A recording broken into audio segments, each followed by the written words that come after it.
Good afternoon, I'm Tyler Danberg. The future is bright in Columbus. Ohio State wideout Chris Henry Jr., defensive back Jay Timmons, and linebacker Sincere Johnson were named to the Sean Alexander Freshman of the Year award watch list today. Henry was the second-ranked wideout, Timmons the fifth-ranked corner, and Johnson the top linebacker in the 2026 class, according to 24/7 Sports.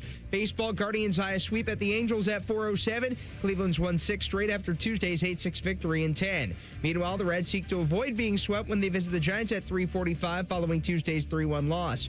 NFL Bengals wideout Jamar Chase reportedly hyperextended his left knee Tuesday, but was able to walk off on his own power. Chase and Cincinnati host Tampa Bay Week 1. Ruben Bain Jr. suffered an AC sprain, but is expected to play the season opener for the Bucs. This update sponsored by Germain Toyota. For unbeatable service and sales, visit Germain Toyota on the corner of I-70 and Bryce Road or online at germaintoyota.net. It's time to add some spice to your nooner. Nooner Funny.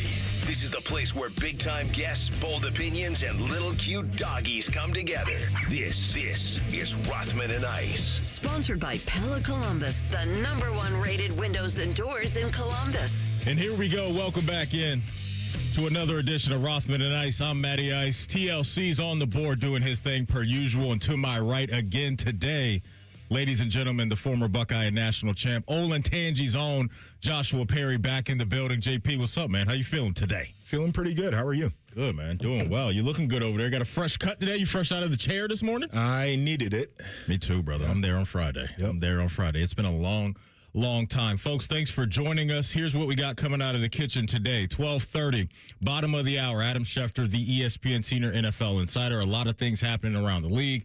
Injuries and all that stuff, so we have a lot to unpack with him. 1:30, Bobby Carpenter, he's going to stop by. We'll talk anything and everything with him. It's always a great conversation with our guy BC. And then 2:30, we'll hone in on the Ohio State Buckeyes with Spencer Holbrook from Letterman Row. You miss anything from our show, you know the drill. Don't worry, you can always catch up wherever you get your podcasts. Just type in Rothman and Ice. Everything we do from noon to 3, we'll be waiting there for you. TLC, what's up with you? Oh, I'm all good, man. It's going to be like a 4-hour workday for me. Why is that? I was in the chair this morning. It's back to middle school for me. I'm all Invisalign up. But I can still talk, so that's pretty good. As far as I can tell. Okay. Yeah. It's it all started, I want to get my teeth whitened, and then it turned into like a 4-step process of like, you should get a gum graft first, and then before that you should get Invisalign, and then it's like, holy cow. So I didn't know you had these problems. You don't look like you have these problems. I know, and I didn't, because I had braces in middle school, and so I didn't think I needed them. And then... Did you wear the retainer? Yes. Okay. But I got it, like I said, in middle school, and then I went back to it's funny, because it was the first time at the orthodontist in like, I don't know, 12 years or something like that. And because they had, my entire profile that they had was pictures of me when I was 14. So I'm like, holy cow, like, who's that child? And they go, holy cow, your face has grown completely differently from when we last saw you. And so that's why my teeth were all, like, they looked good enough, but not where they wanted it to be. I feel you. So now I'm right back to middle school. Okay. Man. All right, man. But it's going to be great because I'm going to eat less. So now I'm going to be super skinny. See, I don't know if that's the plan. Yeah, why are you trying to get thinner? What's going on here? No, it's just discipline. But you were leaning into, you sounded excited about being super skinny. Do you think you're big? Yeah. No, I could lose a couple. I don't think you need to. Where you're going to lose them? Yeah, I don't think you need to. In my stomach. I'm going to have Come a flat. on, man. No. This guy, man. I know. I dislike people like you. Yeah, I'm actually you're tired. that guy. I mean, like, have abs skinny. Now, they say abs are made in the kitchen. True. And so, I mean, like, dude, I don't need to be, like, this light, especially, like, 6'4", but the lightest that I've been in the past few years was 190. I woke up every day with abs, and it was awesome. I don't need to be that light. I could be like 195, 200. Bro, I had abs at one point in my life at like 255. Yeah, well, I'm not you. So the conversation we had yesterday, we can't do what you do. Okay, in this case, I'm you and you're Ryan Shazier. Right. I can't be 255 with abs. JP, let me ask you this, since we're That's talking pretty about good. teeth. You being on TV, have you been tempted at all to go down the veneers route? No, never. I feel like, first off, we've gotten carried away as a society and really a subculture, if you're picking up what I'm putting down, on the whole veneers movement. We got people out here looking like Mr. Ed. They can't close their damn mouth. It's not a great look. So that would be number one. Number 2, I'm leaning into the gap. My mother has a gap. Big gap guy over here. Strahan rocks it. Bigger than mine. Yeah. It's working for him. I think it can work for me. I'm a part of the Gap squad as well. Yes, I get it sir. from my dad. Growing up, people honestly be like, "Are you related to Eddie Murphy?" Because like my dad kind of looked like Eddie Murphy with the Gap and everything. So yeah, we're Team Gap over here. Yeah. I don't think I would ever need them. I'm not on.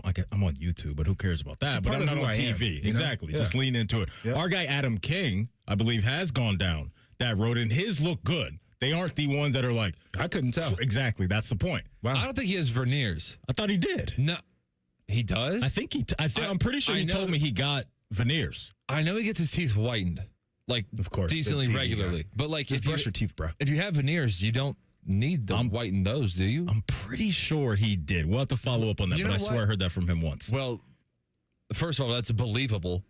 So that you're not too far. If off we were with doing that. a veneers draft at 10 TV and the Fan, he would be high up on everybody's draft yeah, list. he would be. But I mean, TV people in general. So we can't just say Adam King's unique to TV. Oh, no. I think that is that the subculture you were talking about. TV people. No, I was talking about black people from Atlanta, particularly. Veneers is like you order lemon pepper wings, Yeah. all flats, and it comes with the side of veneers down there. And if you're a woman, it comes with a BBL, too. That's what you get. Absolutely. I'm out on those, by the way. I know Ice is like, hey, everybody, you do you. I'm out on BBL so hard. Same. Anyway, I think that in TV, there's a lot of fake in TV. I learned this in St. Louis. There's a lot of fake hair in TV too. Oh yeah. So I really don't think Adam has veneers. We were just talking about the hair thing too, I'll because text him. you know, shoot him a text. a man of a certain age, Yeah. Doing and a I group feel chat, like my corners on my hairline are starting to soften a little bit. It's not as hard of a corner as it used to be. And I was telling my wife this, and my mom and dad, and they're big team me. So they're like, "Oh, you're fine. Don't lie to me. Tell me the truth." Right. But I told them, the moment it starts to look crazy, I'm bicking it. I'm going straight down to the skin. Okay, I like that. And I don't think I'm going to be a guy that tries to hold on too long. I'm not going to. I'm going to join the bald gang when my time is coming. I'm just gonna bend the knee to it. You man. see, I said that until I started having thinner hair, and now I'm on the Nutrafol. But I don't want to be the guy that just has the pushed back hairline, and it's just like your hairline's almost matching where your ears are at. Like, no, like when it gets to that point, just go ahead and go Mr. Clean. Yeah. That's where I'm going to be at. Oh, I would so much rather be bald than have like a bad hairline 100%. or look like it. You can't be Trey Young. Yeah, Or Trey Young, the You, hairline. you can't have man. the entire world. Or like Derek White finally shaved his. Wait, his was terrible. You know who needs to let it go is Stephen A. Smith. Yeah. Terrible But he's hairline. leaned into it. I think he likes when people talk about the bad hairline. I think his looks too normal now. No, like that's a part of his look. It's too far back. It's too far back. You guys are in a good spot for if you ever need to do the bald thing because you got a lot of hair on your face. And that's the one thing that I'm a little bit, like I feel like I've got to thin out a little bit more. Never been able to grow the beard? Can't do it. Really? Won't just grow in. patchy, huh? Never Not comes even together. really patchy. It's just, this is all I've got. It's like a couple little like straggler hairs right here. That's it. I leaned into this during the pandemic. I went all in, right? No shave November. Like, no barbershops were open for months and months. So that's how I got to this point. And I feel like if I let this go, I'm scared that it may not come back this full. Yeah. Because it took me a while to get there. Because I was kind of like Beard you. fishing. It took me forever to be able to get to the beard, man. But now here we are. Some funny audio was floating around. I know TLC's cut this up, and it involves Nick Saban. Because I'm literally just transferring this to Zeta right now. you So let give me me- like 10 seconds. All right, you do your thing. Because Nick Saban's at a point now, JP, where he doesn't care. He doesn't have a blank to give anymore because he's done everything in the sport. He's being paid handsomely to be on ESPN. He's probably having a heck of a time playing golf all the time, tennis, pickleball, whatever he's leaning into. But he was speaking at an engagement, and he talked about what he's been doing with his downtime, and he told a pretty funny story here. So Miss Terry tells me, we'll teach you how to play. I said, okay, teach me how to play. So they taught me how to play, and they said, now we're playing with these older ladies who are very southern, proper folks. Terry says, can't talk and I said, I'm not playing if I can't talk Done. Now I got all those prim and proper ladies talking It's Good audio. It is funny stuff, man. I think that's just having a good time, and I'm here for that. No matter pickleball, by the way. Pickleball, thank you. No matter what I'm doing, JP, like I want to talk a little trash, man. Let's have a little fun. I've gotten yelled at because I'll play Uno with the kids, and I'll be talking cash money +4. I'm smacking it on the table. I'm talking the whole time I'm doing it. Yeah. So yes, I vibe with this. Is Uno the most universal game wherever it's the most inclusive card game out there? Because I think it is. I think it's anybody can really pick it up. It's not overly complicated. I think Uno is the safest game for everybody to get into. I think it is in terms of the entry point. The issue that you get with Uno is all of the different house rules. Okay, do you guys stack in your home? We're a stacking family. Absolutely. Yeah, and the stack rule gets people a little bit out of bounds. We do it where if somebody throws down like a draw 4, you can throw anything that's a plus on top of that to stack it. Right? So we do that. Some people play it right by the book. Right by the book. So let's add a little spice to it. Add a little spice to it. It's always a good time playing some Uno there. So, yeah, Nick Saban down there doing his thing. We talked about Alabama the other day, naming Kalen Russell their starting quarterback. I wonder how much DeBoer is using Nick Saban as, it's this guy that can be a mentor, kind of mentee relationship there. I would be picking his brain as much as I could because clearly he knows what the heck he's doing and been there, done that. I think the worst thing that they could have done was named Saban Field when they did. Got an office right there in the stadium. Like, that man had to go away for a little bit, I think, just to let people get to the next era. But if he's around, he better be picking his brain. Yes, because as we talked about, Kalen DeBoer is one of those coaches to where if it's a mediocre season down there in Tuscaloosa, we know what those radio shows are going to sound like. We know what those calls on Paul Feinbaum's show are going to sound like. And those folks ain't messing around because they were putting the heat on his CJP in year 1 when it was just kind of like, what do we got here with this guy coming in to follow Nick Saban? I mean, they made the playoff last year, and we talked about the way they exited. Didn't leave a good taste in anybody's mouth. But, I mean, they made the playoff, and people were like, this guy can't cut it. Just crazy. I think expectations sometimes can get out of control. I understand them, but I think year in and year out, your expectation may change based off of what you got, who's the coach, personnel, all of those things. Coming up next, we've got one NFL analyst who isn't ready to go all in on the Cincinnati Bengals because of one specific thing and an update on Jamar Chase today at practice. We will get into that next. We're Rothman and Ice right here on The Fan. We used to have a billboard with our host's face on it, but only ugly people work here now. You mama say you ugly, hey!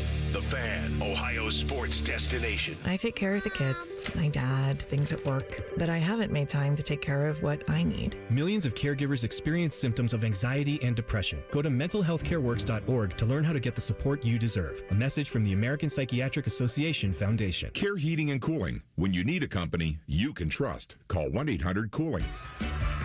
Welcome back to Yeah, That's a Pepper Thing. First up, we've got Harrison wrapping his Dr. Pepper in a tiny quilt so it feels at home.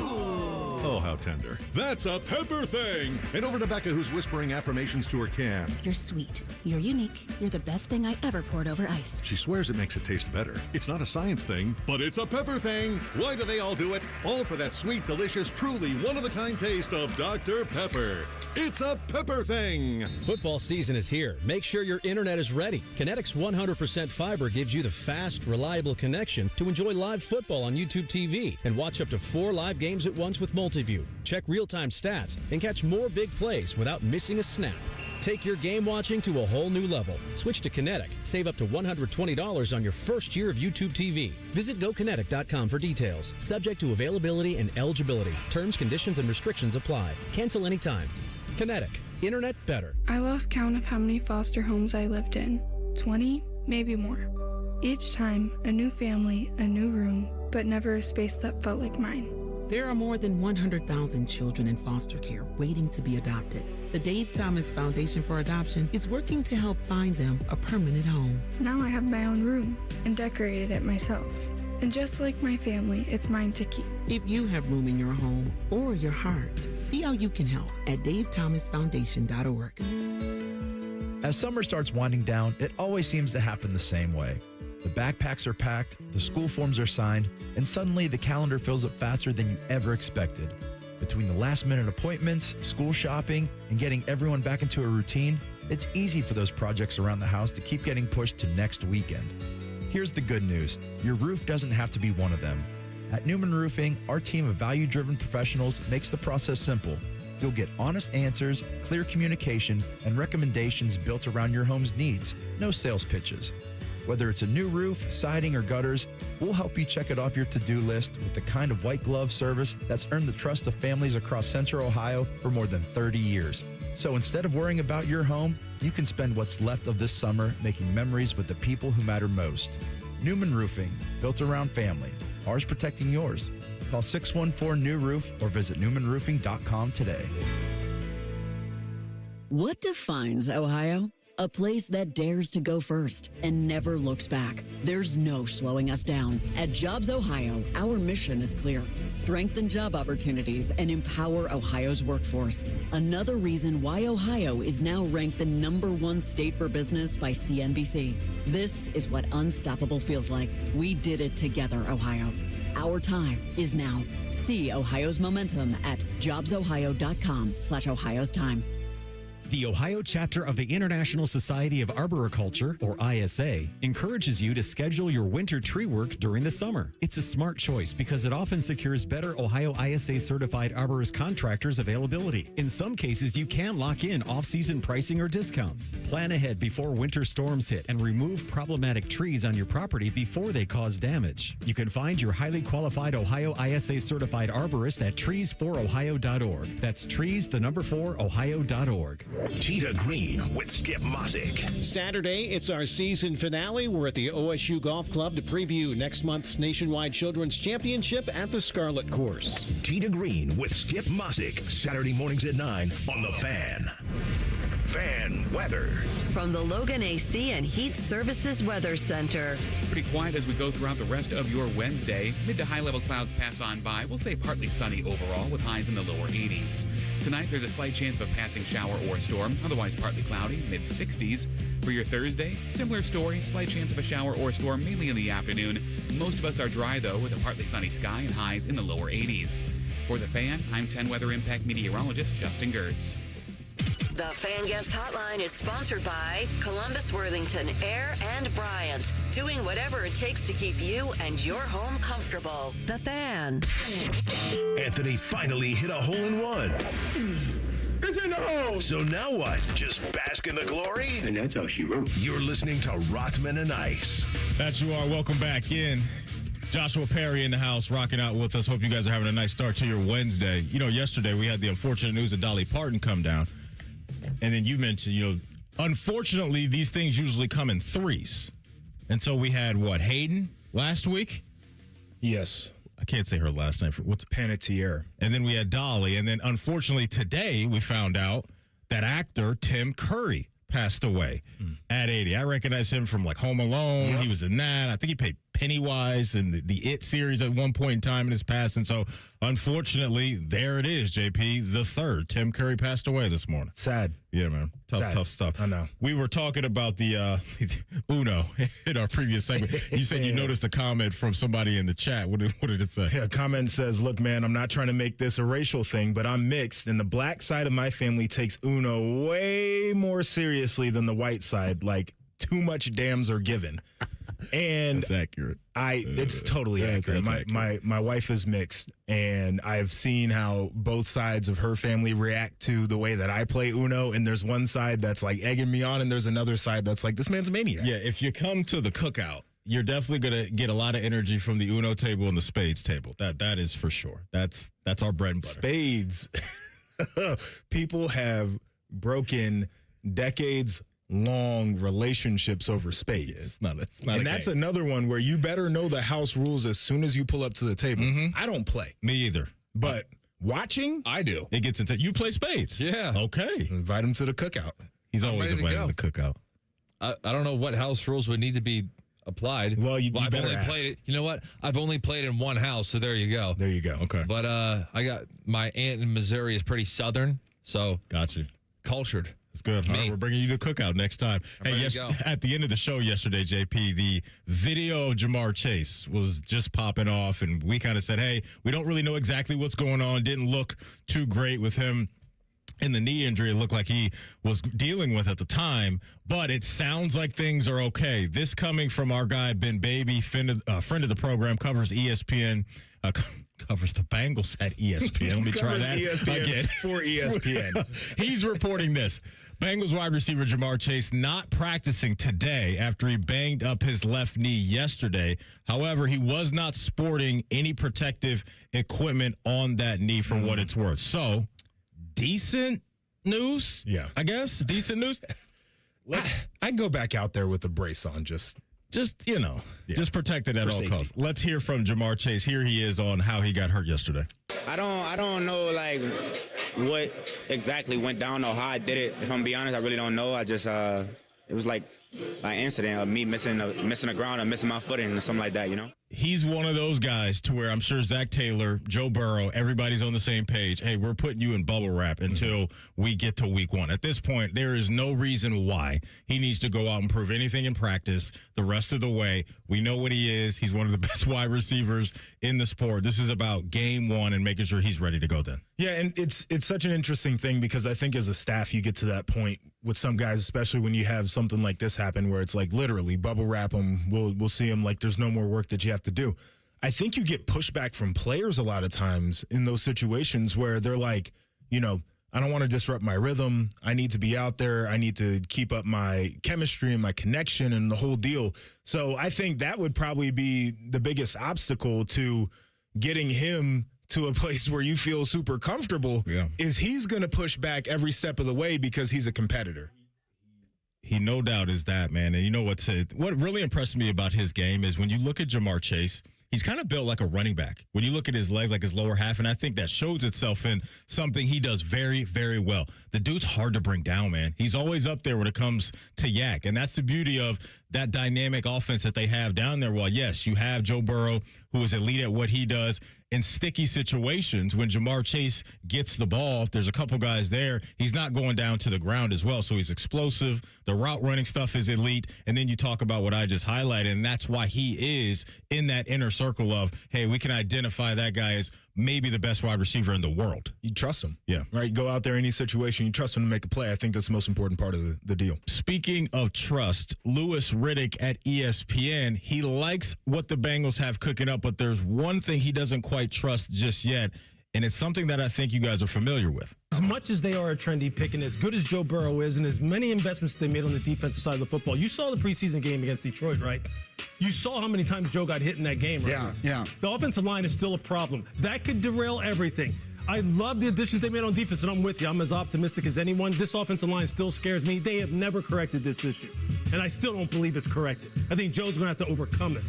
Which is tough to hear at the end. You never want that guy who is that good, in the minds of Louis Riddick at least, to say that he thinks he's going to have to overcome that. So there's going to be a ton of focus on defense, and rightfully so.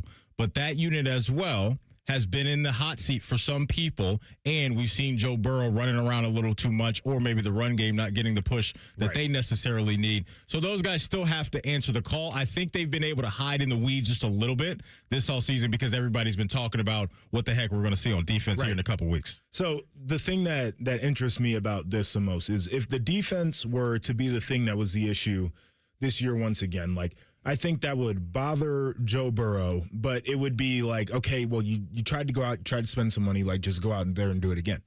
If the offensive line is not good, like that's the one thing where it's like this has been an issue the whole time I've been here. And you can make an argument that I've been injured as a result of this. Right. And you guys still have not done your duty as an organization to protect me, your prized possession. Like, that would be the one thing that I think would bother him the most out of anything that could go wrong this year. The one thing that I think can protect the offensive line a little bit is if the defense does rise up and answer the call. Because Joe Burrow, you go back to 2024, JP, when he played all 17 games, he led the league in pass attempts. I don't think that was by design. I think that was, hey, we got to keep coming out here because the defense is giving up 6 and 3 all the time, and teams are marching down the field. So I think those units can benefit each other, right? Especially with the defensive line. Like, hey, man, we're going to get after people with Dexter Lawrence. And then now, later in games, you're not asking Joe Burrow to just drop back all the time and chase points the way that they have been the last few years. I think you're out of the chasing points game. I tend to agree with that. I think the one thing that pops up if we're talking about situationally how this would put the offense at a disadvantage is when you do have a lead now, you're trying to protect. And you can't get into that 4-minute offense because you don't trust your run game. Like that becomes another issue in and of itself. So certainly I think that these things play back and forth, and obviously it is a complementary sport where the defense has to help out the offense, but there are those isolated situations where it can be extremely frustrating, just like even there at the end of a game saying, like, we've got to get a couple first downs running the football, and you don't have belief that you can do that. That's a bad spot to be in. So you look early on at some of the defensive lines that they're going to be dealing with. Ruben Bain, young guy for Tampa Bay, he's coming to town, but more importantly, that's Vita Vea as well. And you want to talk about a guy that you can't really move off the spot. That dude is elite at stopping the run. Ruben Bain got an AC joint going on. They said right they're not now. worried about it. Okay. We'll By see. the way, the Bain face mask, yeah, that's a win. I haven't seen it. It looks good. He has to. I mean, that has to be an every single week thing. Okay. If you guys haven't seen it, go search. He's got the Bane face mask, obviously from the villain from Batman, and I think it looks the part. JP, I'm not mad at it, but he is dealing with an injury. While you're looking at that, oh yeah, that's pretty sick. It looks good, right? You'll have those two coming to town week 1. Then you're going to go on the road, and it's Danielle Hunter and Will Anderson, followed by going on the road again to see T.J. Watt, Cam Hayward, and that crew. And so we're going to know, right? Can they throw some dudes out of the club, but more importantly, protect, because you got some good pass rushers coming their way throughout the first 3 weeks. Oh, boy.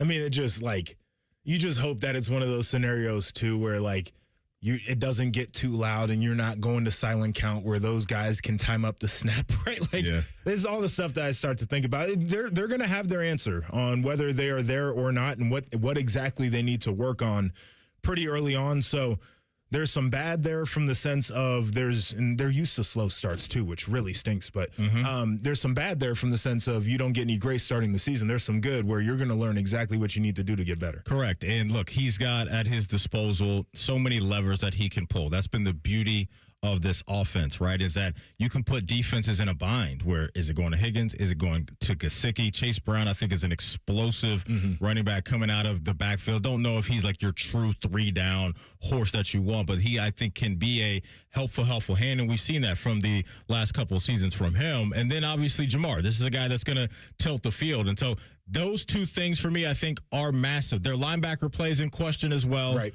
Young guys that they played, rookies from a year ago. But to me, it always comes back to the trenches. And so if that can be a thing that we're not talking about a lot, especially the offensive line. Dexter Lawrence we're talking about, that's going to be a great thing. If we're talking about the offensive line, that's never a good thing in the same way where, if we're talking about the kicker, it's usually not a good thing either. Right. I mean, there's not really a way to mask that. And you talked about the linebackers. Like, I think you can mask an average or below average linebacker group, right? If you got ass kickers up front, that certainly helps. If you got guys with a little versatility that can walk down from the secondary and help you in run support, right? Figure out some answers for those guys. But if you got dudes up front and people are saying, all right, this is our advantage in the game, you're going to be in for it. Yeah. And even with an elite quarterback, like, it's just hard to do that over and over again. Correct. And another team with a early bye, week 6. Now, the positive in that is they get an extra week to prepare for the Ravens. So you got a divisional opponent coming out of that thing. You have some extra time to study. But my goodness, early on, we're going to find out about that offensive line that Louis Riddick still doesn't trust. When we come back, the ESPN senior NFL insider, Adam Schefter, he'll join the party right after the break. We're Rothman Ice right here on The Fan. At 614's 2026 Columbus Awards, High Bank took home honors for best cocktails, gastropub, happy hour, and overall bar and more. Whether it's date night, brunch, happy hour, dinner with the family, High Bank has something for everyone. Dine, drink, distill at High Bank. This summer, there are 250 reasons to join T-Mobile. Girls trip? Booked. And switching to T-Mobile helped make it happen. With Experience Beyond, switch and get $100 back. Plus, $650 in value in built-in plan benefits. That's $750 in your first year, guaranteed.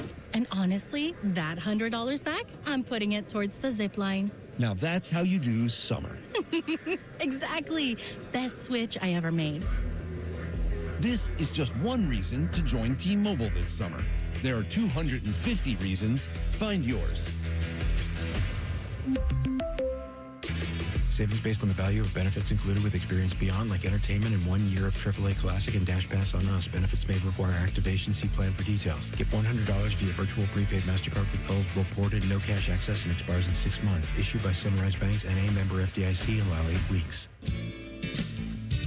Say goodbye to car care headaches with Carvenience from Hinderer Motor Company. This is Justin Hinderer. For only $49, we'll pick up your vehicle, leave you with a rental, and return it fully serviced and spotless. No more juggling your schedule or wasting hours at the shop. Carvenience lets you focus on what matters, while we take care of all the rest, making life easier. Schedule your service today at HindererMotorCompany.com. Disasters strike, fires, hurricanes, earthquakes.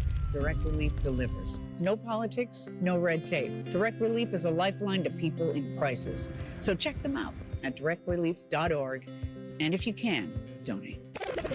Rothman Ice is sponsored by your local Pella Window and Door showroom on Gemini Parkway. The Fan, Ohio sports destination. NFL Playbook with ESPN's Adam Schefter. Sponsored by the Roofing Guys. For all your roofing, siding, and gutter needs, contact the Roofing Guys at theroofingguys.com. All right, we're efforting Schefter. JP, I did want to mention this. We talked yesterday about how the Big Ten, they voted on it. Go to the NFL, you ain't coming back. Good. You ain't coming back. The SEC joined the party as well, but they added a little bit more to their menu on this. So it looks like if schools do violate the SEC's professional sports rule, that's going to result in 50% season suspension for the head coaches, 50% of that sport's annual operating budget.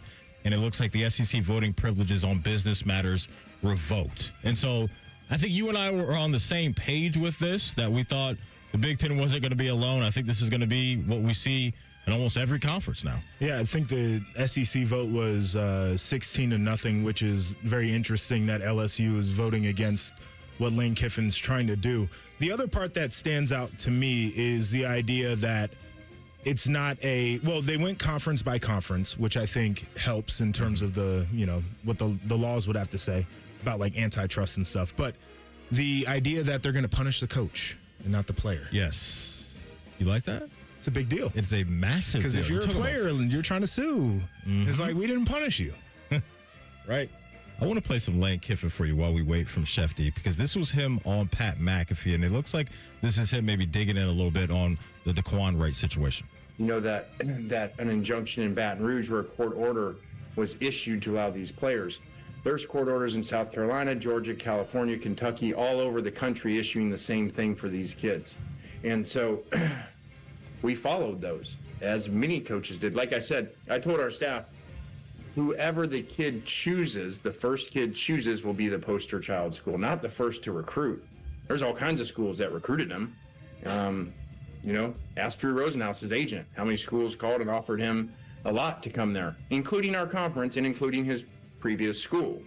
But he chose us. And so I said, hey, when he decided to choose us, I said, just get ready, guys. This is going to come. This will be Lane Kiffin, LSU, doing something nobody else is doing.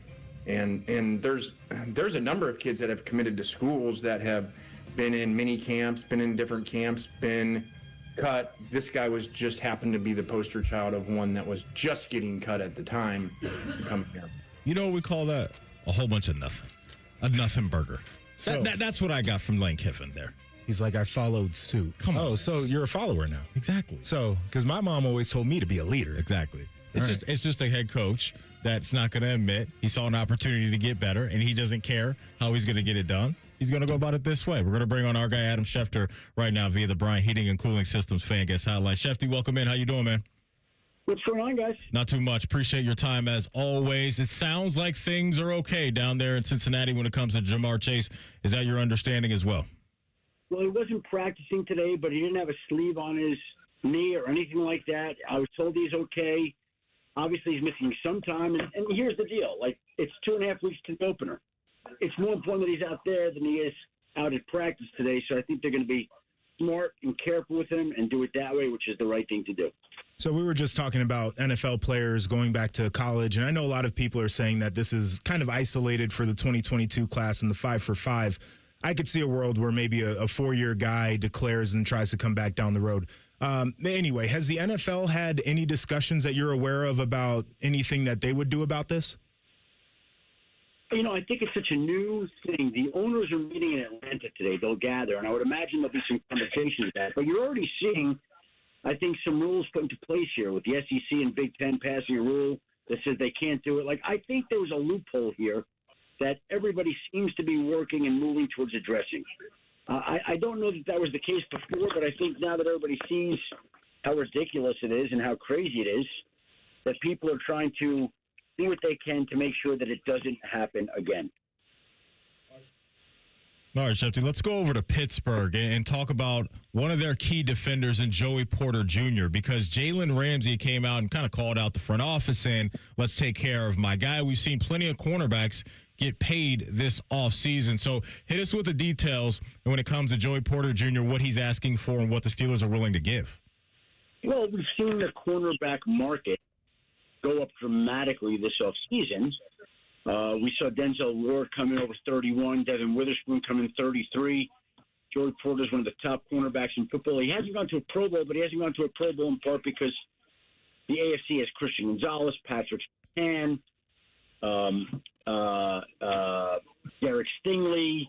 There are a lot of great cornerbacks in the AFC. He's been a top cornerback. Obviously, the Steelers and Joey Porter are at an impasse, as they've said. Can't get a deal done. Disagree on value. I'm sure he's arguing that he should be one of the, if not the highest paid cornerback in the league. And I'm sure that you have a case where the Steelers don't believe that. So it's up to them to figure it out. They're not close, and he's not practicing, hasn't practiced, and we'll see where that goes. What's the ideal situation down in Atlanta in terms of the quarterback competition? The ideal situation, he steps forward and plays well, which nobody's done. And they're hoping for somebody to seize the job. And nobody's done that yet. And so they keep waiting. They need somebody to seize that job. They're hoping with Penix back, maybe he does that. Tua did not. And so I think they're going to wait to see if Penix can do that right now. And is Penix full go right now, Schefty? He's been cleared to participate in 11-on-11 drills. I don't know, how healthy he is or isn't, but I think obviously he's working his way back and should be okay.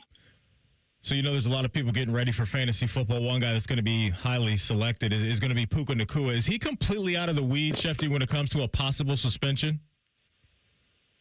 Well, I don't know. Woods, maybe. I think the league is still looking into things. We just heard Brian Gutekunst, Packers GM, talk about Josh Jacobs, how they're ready if the league does do something, which I believe to be not very close right now. And I think the Rams are approaching the same way. They're waiting to hear whether the league is going to take any action against Puka. If it does, the question is when and how much. I don't think it would be a terribly long suspension, but it might be, a game or two. Might be.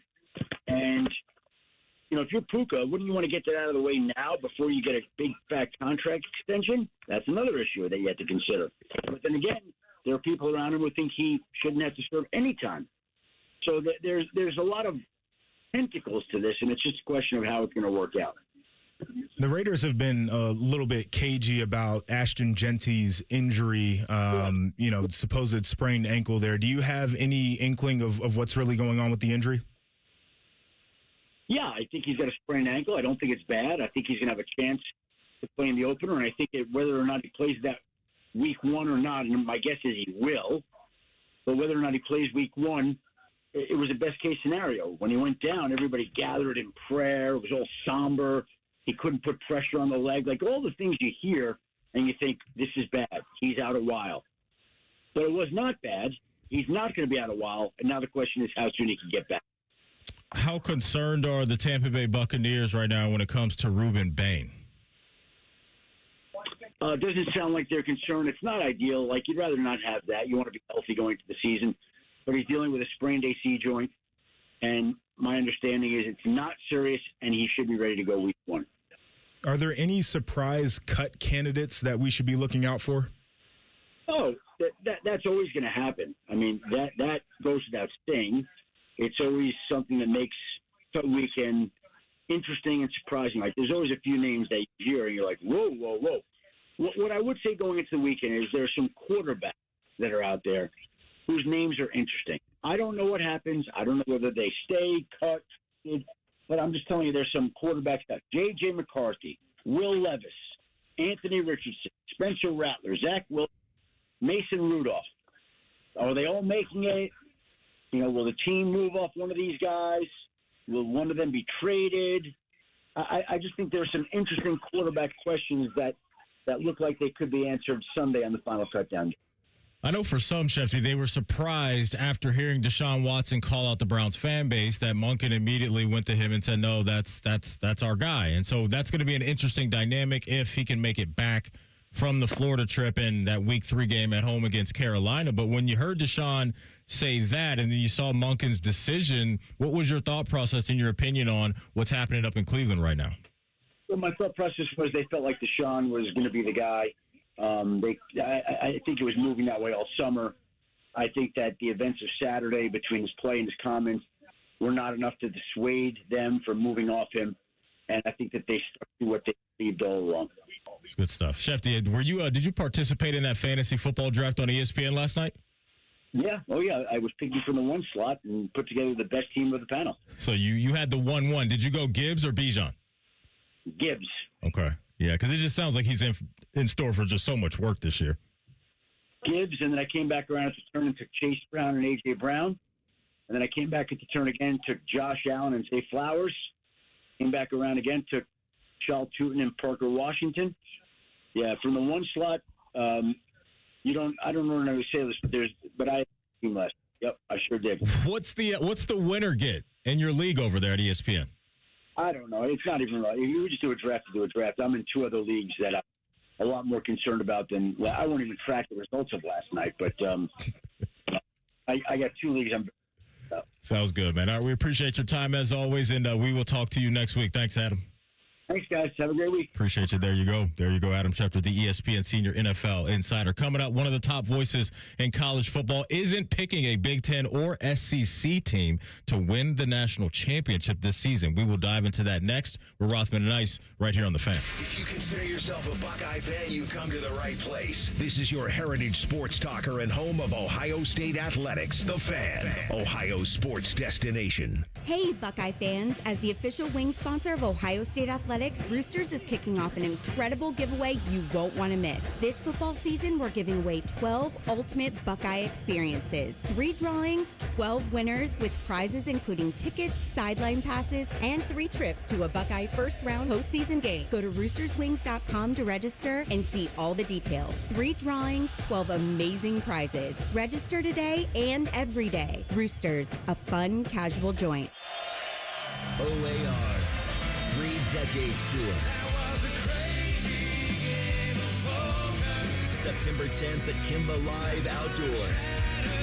Featuring all of the band's career-defining hits and fan favorites. With special guests, Gavin DeGraw and KT Tunstall. Get tickets now at Penn Station box office or at AXS.com. Don't miss OAR. Brought to you by Bud Light and Promo West Productions. When your joints hurt every day and you've been told you need surgery, you better do your homework. Once a joint is replaced, there is no going back. Hi, it's Tyvis Powell. Before you schedule surgery, consider getting a second opinion from QC Kinetics. Whether you're dealing with pain from bone-on-bone arthritis, a torn meniscus, or years of wear and tear, surgery isn't the only conversation you should have. Talk to Dr. Tesner and his team at QC Kinetics about how they use regenerative treatment to deliver relief to patients like you here in the Columbus area. If you're a good candidate, they'll concentrate tiny healing tools within your body right on the spot that actually causes the pain. The whole idea is to give you a real shot at holding off surgery, or in some cases, even avoiding it altogether. And that's why it makes sense to explore every option before making a decision that can change your life. Don't just accept surgery as your only choice. Call QC Kinetics today for a second opinion in and know your options. The conversation and consultation are totally free. Go to QCKinetics/Columbus or call 380-208-4544. That's 380-208-4544. Common Man here for Jermaine Hyundai, where right now $99 a month gets you your choice of a 2026 Hyundai Elantra or a 2026 Hyundai Kona. A brand new Hyundai for just $99 a month. And only at Jermaine, get free gas for 3 months. And with Jermaine's $1,000 price promise, no one will sell you a Hyundai for less. Find your $99 Hyundai today at JermaineHyundai.com. With approved credit, Elantra $44.95 down, Kona $39.95 down, plus tax, title, first month's payment, 7,500 miles per year, ends 8/31. Care Heating and Cooling. Honest technicians, honest pricing. Call 1-800-COOLING. Day one, the hardest day. The day you hear, this is a type of blood cancer. At the Leukemia and Lymphoma Society, we are here to help you move past day one. To learn more and get help on any day, visit LLS.org or call 1-800-955-4572. Are you a smoker of delicious chicken wings? Then fire up your team for the Sunbury Smokin' Hot Wing and Music Fest, sponsored by the Fraternal Order of Eagles, 3614 in Sunbury. Join us October 3rd for a full day of wings, beer, music, and competition. Spots are limited, so register now at smokinghotevents.com. Best of all, you'll help support 2 incredible causes: Big Walnut Friends Who Share and the Ohio Fallen Heroes Memorial. So bring the smoke and sign up now. smokinghotevents.com. Enjoy more ways to save at Kroger, like low prices in every aisle. And you can clip and save more with digital coupons in the Kroger app. Plus, you can earn fuel points to save up to $1 per gallon at the pump. So it's always easy to save big. Kroger, fresh for everyone. Savings may vary by state. Fuel restrictions apply. See site for details. Did you know you can save up to $35 on your next fill-up? Redeem your points for big savings at the pump. Exclusions apply. See site for details. Kroger, fresh for everyone. All your favorite fan shows are on YouTube, along with those fake YouTube ads like Chew This Gum and It Grows New Teeth. Experience the splendor of Bo sitting in his closet, Timmy Hall's gouty gold chains, and Matty Ice wearing a coat in 90-degree weather. It's all there. Head to YouTube and subscribe today. The Fan Poll is sponsored by JT's Pizza and Pub, home of award-winning pizza and $2 tall boys. All day, every day. True to his name, Matty Ice wears a winter coat in the middle of summer. He lives the gimmick, man. You're listening to Rothman and Ice. Welcome back in. You know, JP, Joshua Perry in the house, if you're just now joining the show. You've been over to Indiana. I was curious about the facilities. Give me a temperature check on where they are right now with facilities coming off winning a natty. They got to get some work done. Yeah. It's a funny thing because I feel like there are a ton of schools right now in the conference that have brand new state-of-the-art facilities within the last couple of years. And there are a bunch of them, and this includes Ohio State, that need to do some work on facilities. Indiana, I believe they share a weight room with all of their sports. Oh, yeah. So like it's like that, where I think that university for a while outside of basketball was very much we don't want to invest in sports kind of university. And now I think they have flipped that. I think their mentality as a whole university has flipped on where they want to invest money.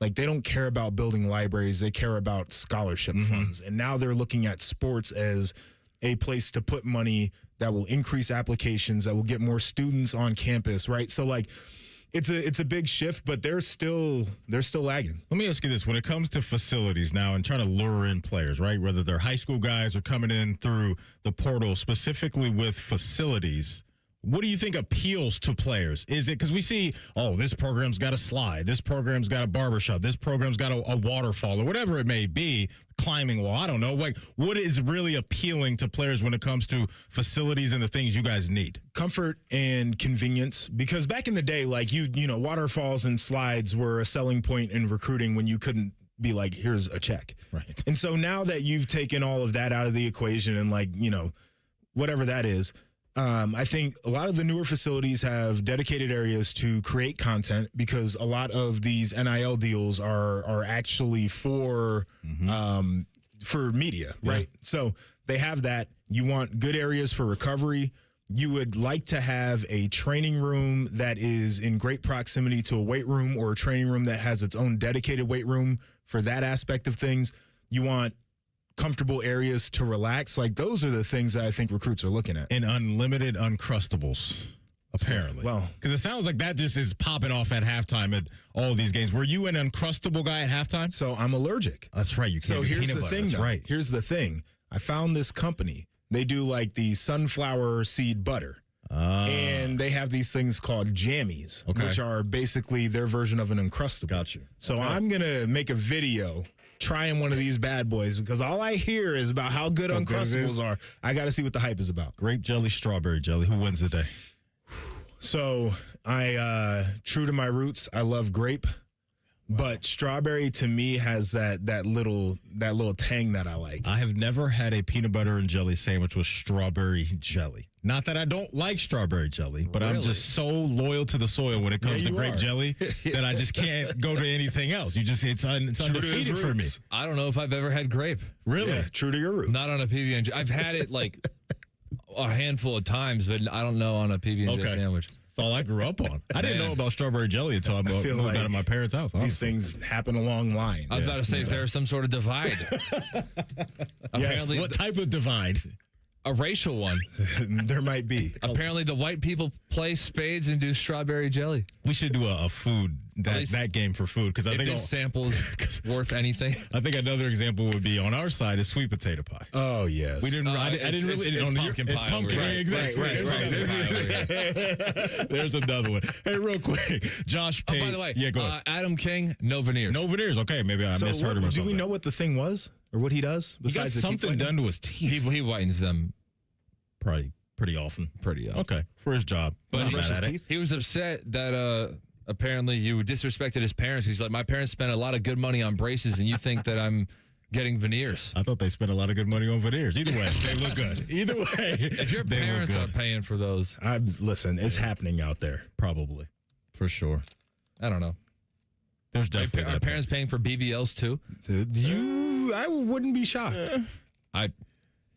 You cannot be paying for your daughter's BBL. If you see light at the end of the tunnel, if they take financially, you can't sell out that hard. You cannot sell out that hard that you think that's gonna. I don't care what kind of financial benefits you get. You cannot buy your daughter a BBL. You wouldn't want to pay for a procedure. Just put that in a general box that would make your child feel more confident in their appearance.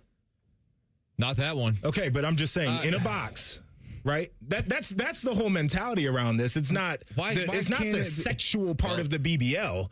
It's just the idea of your child now feels more confident about their body. It's better for their mental health. You don't think there's more nuance in that at all? I do, but I could see somebody just couching it that way. You know what? Let's ask the parent of a daughter. So in the event that your daughter comes up to you and says, hey, Dad, I'd feel more confident. I'd feel more secure with myself if I was walking around caked up. Will you buy me a BBL? I'll buy you a gym membership. There you go. Hit the squat rack. That's right. Get the lunges popping up. And then I'll have to look inward and be like, what didn't I do to instill more confidence in my child that they would feel like this was their only thing to make them feel confident? See, we call that good parenting. Thank you. You're welcome. And that you are, JP. Great Appreciate parents. Shout out to all the good parents out there. Josh Pate, you see him all the but time. Not the bad ones. Not the bad ones. Step your game up. Josh Pate, you see him on ESPN. He's got a big podcast, does some stuff at CBS.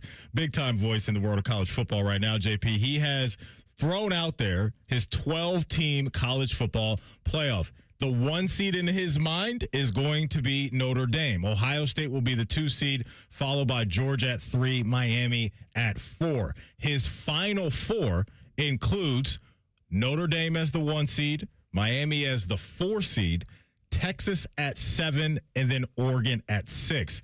His national championship game is Oregon and Miami, with Miami winning the national championship this season. Your thoughts?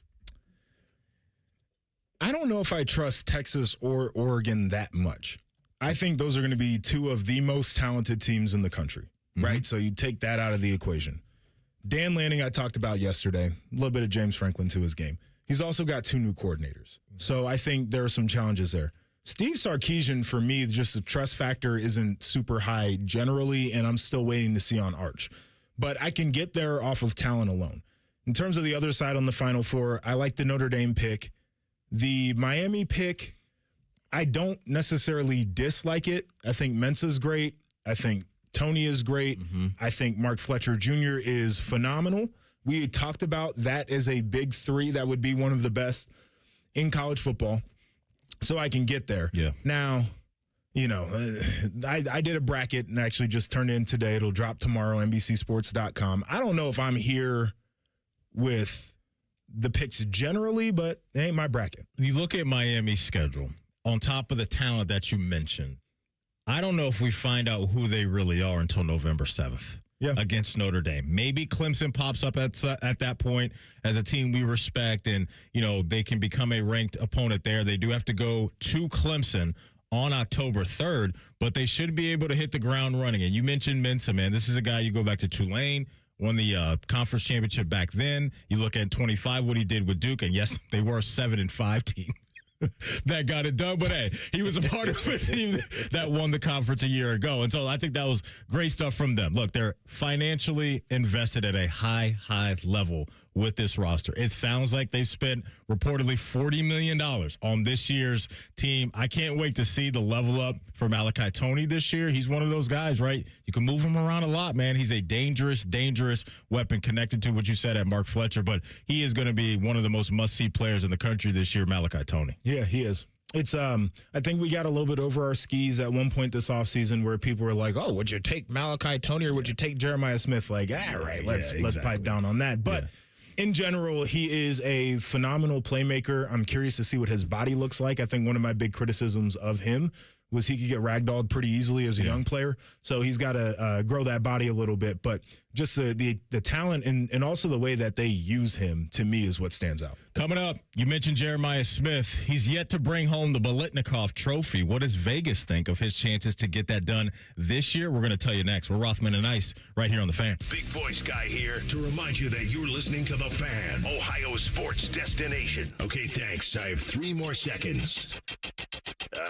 Bye-bye. Hey, what's up? It's T-Bone. Tired of snoring? Sleep Better Columbus can help with a custom mouthpiece that opens your airway and stops the snoring. No mask, no noise. Call 1-800-MORE-SLEEP or visit sleepbettercolumbus.com today. Stop snoring, sleep better, live better. My house has a new glow.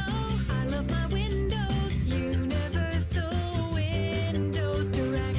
Common Man here. Right now, buy 4 windows, get 4 free in 48 months with 0% interest, same as cash. Restrictions apply. Call 614-502-5220. Like me, you'll be saying, I love my windows. I love my windows. They've got that brand new home effect. Universal Windows Direct. Inside or out, Billiards Plus has what you need for tailgating season. Fire up your new top-of-the-line grill for a perfect game day feast. Then keep the fun going inside with pool tables, shuffleboard, and more. Billiards Plus, the store you won't want to leave. Shop online or visit them on Dublin Center Drive in Dublin. How many of you have had your garage floor done? I'll wait for the answer. Yeah, that's enough. How many of you think it looks like crap? That's because it is crap. One quick call to Comer & Cross Concrete Floor Coatings at 1-800-NEW-FLOOR, and they can install a gleaming new Comer & Cross garage floor in one day. A Comer & Cross garage floor is the gold standard. It's like pulling into a new car showroom every night. And here's the best part. It is guaranteed your garage floor will never chip, crack, or show tire lift like epoxy or paint ever. And listen, you lazy bum, they'll even take the stuff out of the garage for you. They're all certified uniform pros. No subcontractors at Comer & Cross. This is a premier product with premier results, and they hired a premier endorser to tell you about it. For your quick and easy Comer & Cross garage floor quote, call 1-800-NEW-FLOOR now. That's 1-800-NEW-FLOOR, or go to comercross.com, C-O-M-E-R cross.com. If you're being honest, you can feel it in the air, can't you? We're getting so close to that first fall Saturday where all the talking stops and you finally find out what you're about. It's Jeremy Birmingham here, Berm from the Austin and Berm Show on 97.1 The Fan. And being around training camp lately has actually reminded me of something about myself.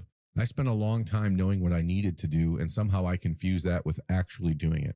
I knew I was carrying too much weight. I knew it because my knees told me that, my ankles told me that. That's just the price you pay, especially when you have arthritis. I knew I didn't feel the way that I wanted to feel, but none of that information was new. What was new was that I had an opportunity to change it. And what changed was finally having somebody help me do something about it. I started Awaken 180. I followed the plan.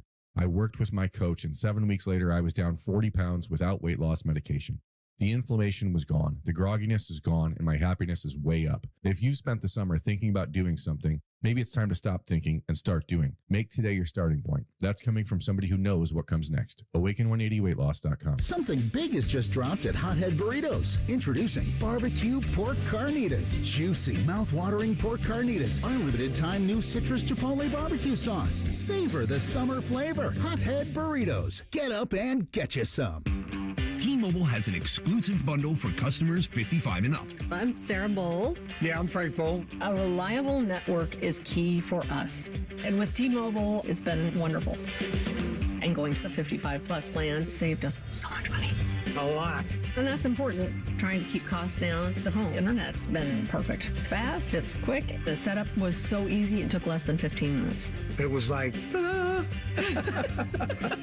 If you want simplicity, coverage, reliability, you want the whole package, T-Mobile has it. Right now, T-Mobile customers 55 and up can get 2 phone lines on America's best network, plus America's fastest 5G home internet for just $30 each.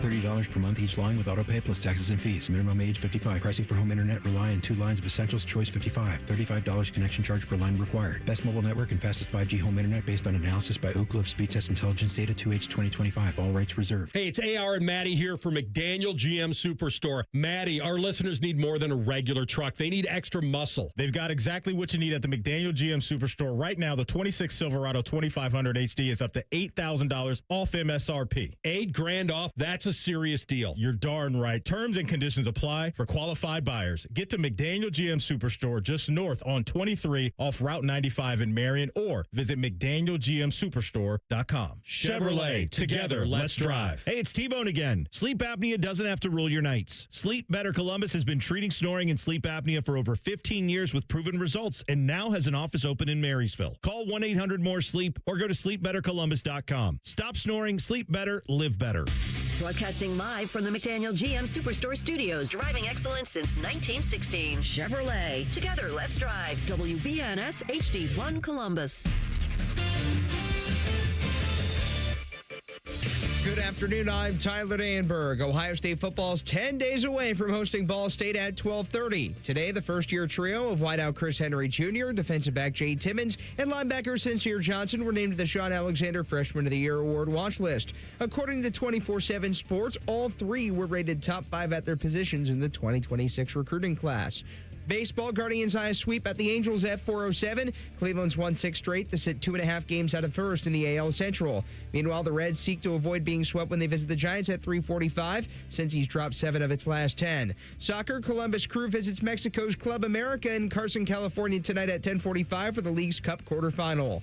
This update sponsored by Metal Supermarkets, your convenience store for metal. Visit Columbus at metalsupermarkets.com or 2180 Wilson Road for all your metal needs. Breaking sports news when it happens on the Fan, Ohio sports destination. No one funks up the work microwave like these two. Fish again? You're listening to Rothman and Ice. We got to get that out of there. I haven't ate fish here in a long, long time, man. We do that to the folks around here. I mean, you shouldn't. But who cares, really? But if you do, it is what it is. They'll get over it, huh? I mean, yeah, I think they should. I think they should give you all the hell that they want to. But we're all adults here. It's not the first funky thing we've ever smelled. Not at all. Growing up with the chitlin smell in my house, we did not. You That was one didn't thing do we the did chitlins not thing. participate in. Yeah. Growing up around that, man, grandpa, grandma used to get after that. I've never had it just based off the smell alone. So I'm like, no way. That's my mom. She was like, I grew up cleaning them. Like, I smelled all that. I saw it was coming out. There's no way we're eating that. Yeah. I would go as far as to say that we have evolved enough that we don't need to continue eating that. I know it's a part of history.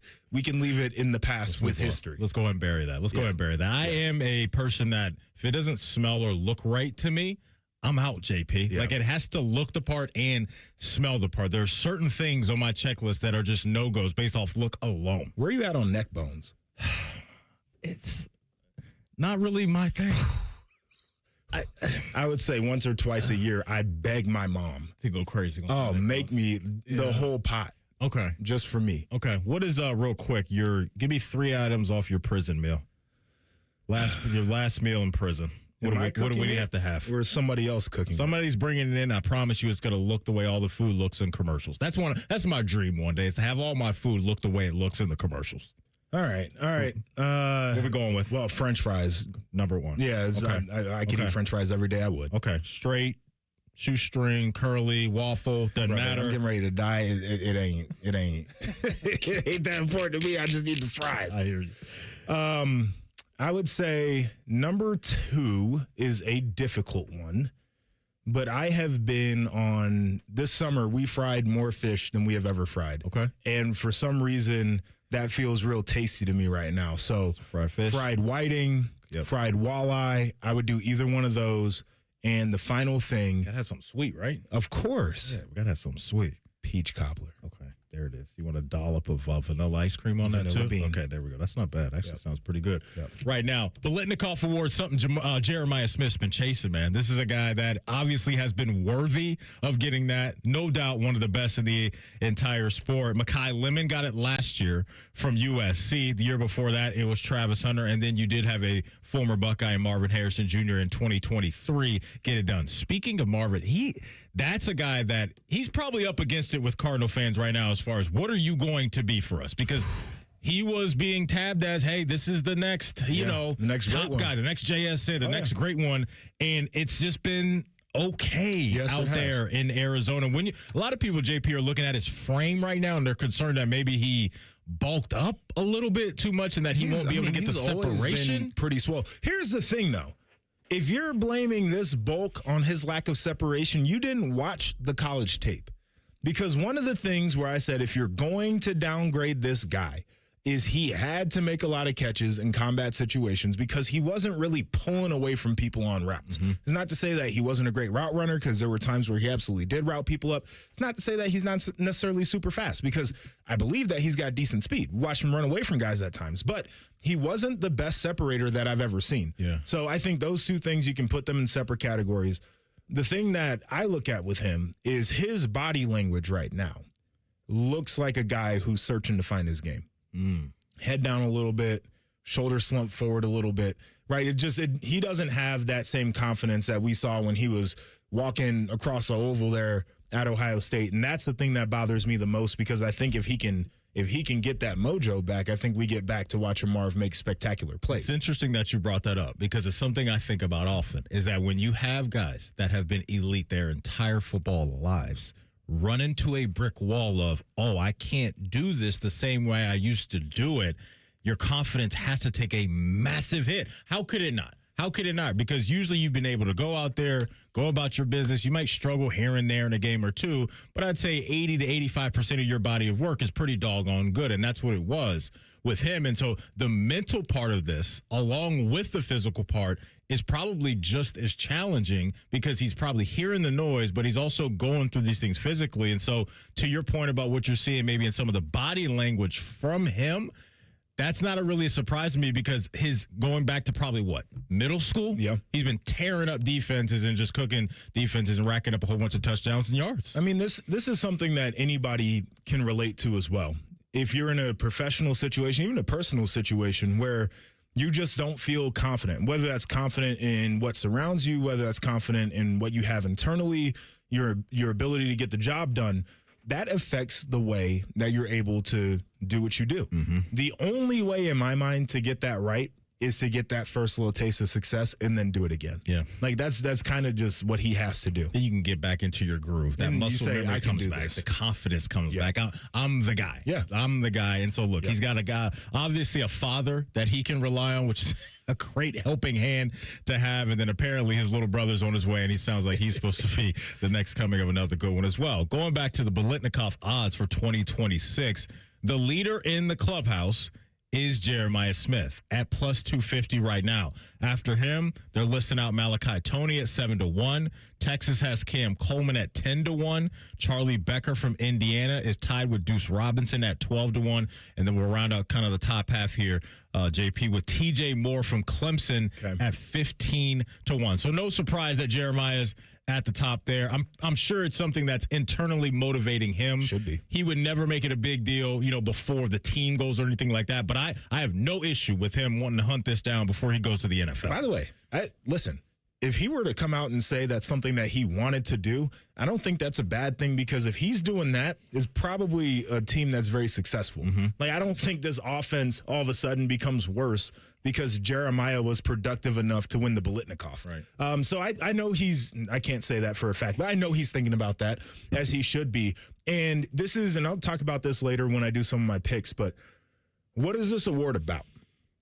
I think that's a question that people need to ask themselves, because we saw last year with Mekhi Lemon. I think you look at his body of work, you look at the stats that he had, it certainly would be a resume for that award. Yeah. So are we doing it based off of stats and what it looks like on paper and maybe some highlights at the end of the year? Or are we doing this award based off of who we know is the best wide receiver in the game? And I think that makes it really simple when you start to ask yourself that question. JP just hit you with a tease, folks. Coming up at 2 o'clock, he is going to map out his college football playoff, the Heisman, and all of that, so you don't want to miss that. What jumped out to me when I was looking at the odds this morning was Texas has 2 guys in this kind of top half, if you will. Cam Coleman, I mentioned, at 10-1, and then Ryan Wingo at 25-1.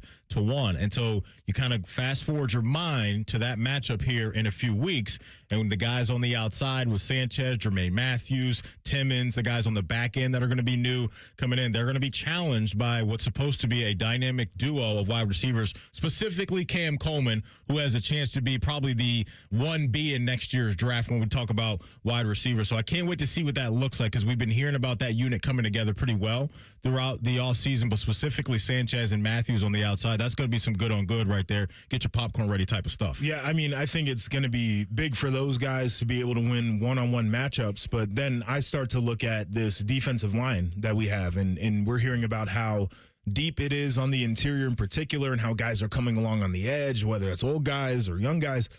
I know Texas spent a lot of resources in the portal to get that offensive line right. It wasn't last year.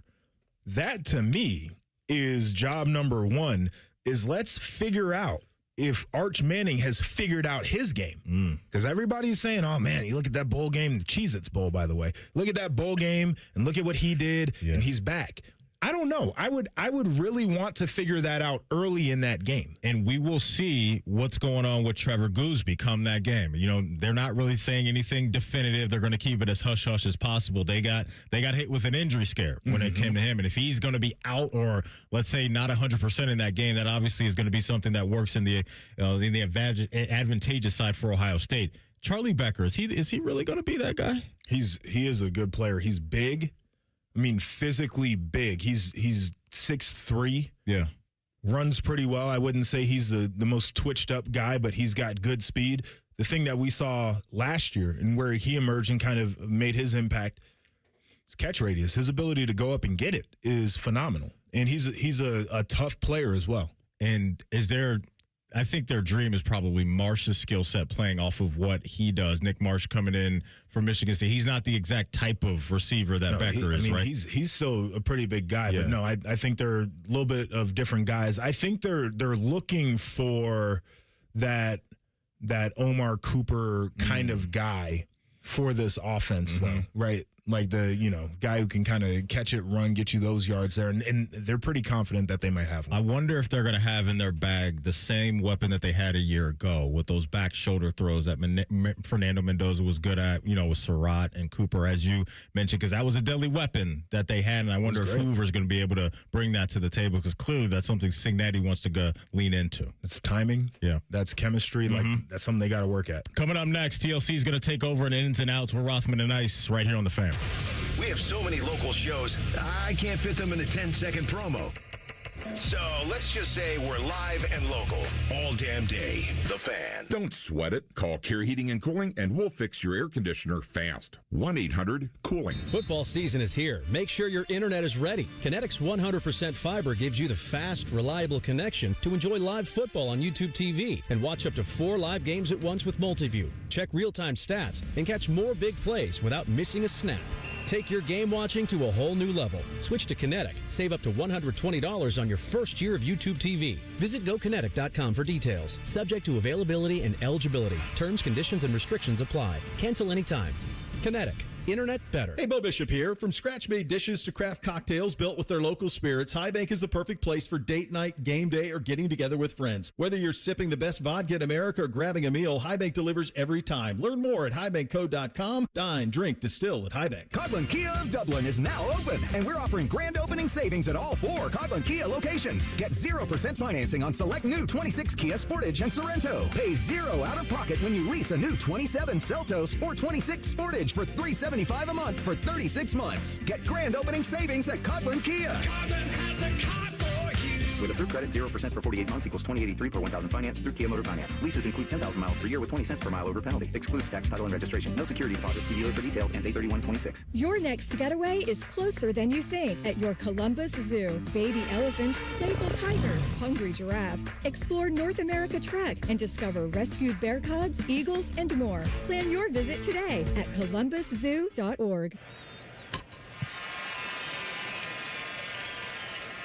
Hi, guys. This is the Rocket Roger Clemens. You don't pitch in the majors for 24 years without feeling it later. Shoulders, elbows, knees. Trust me, pain doesn't retire when you do. That's baseball legend Roger Clemens. I tried the ice. I tried rest, PT, nothing really worked. When I heard about QC Kinetics, the concept sounded promising. Non-surgical regenerative treatments that help your body heal itself without surgery. Sign me up. Just what I needed. Real lasting relief. Whether you're a former pro, a weekend golfer, or just want to walk around pain-free again, QC Kinetics uses cutting-edge technology and natural biologics to help restore and repair damaged tissue. I trusted them with my joints. Now I'm back doing what I love. Call QC Kinetics today and schedule your free consultation. Call QC Kinetics, 380-208-4544. That's 380-208-4544. 380-208-4544. When it's time to replace your roof, siding, or gutters, trust matters. That's why homeowners across Central Ohio have voted Newman Roofing City Scene Magazine's best roofing company 5 years in a row. Call 614-NEW-ROOF or visit newmanroofing.com today to schedule your free estimate. What defines Ohio?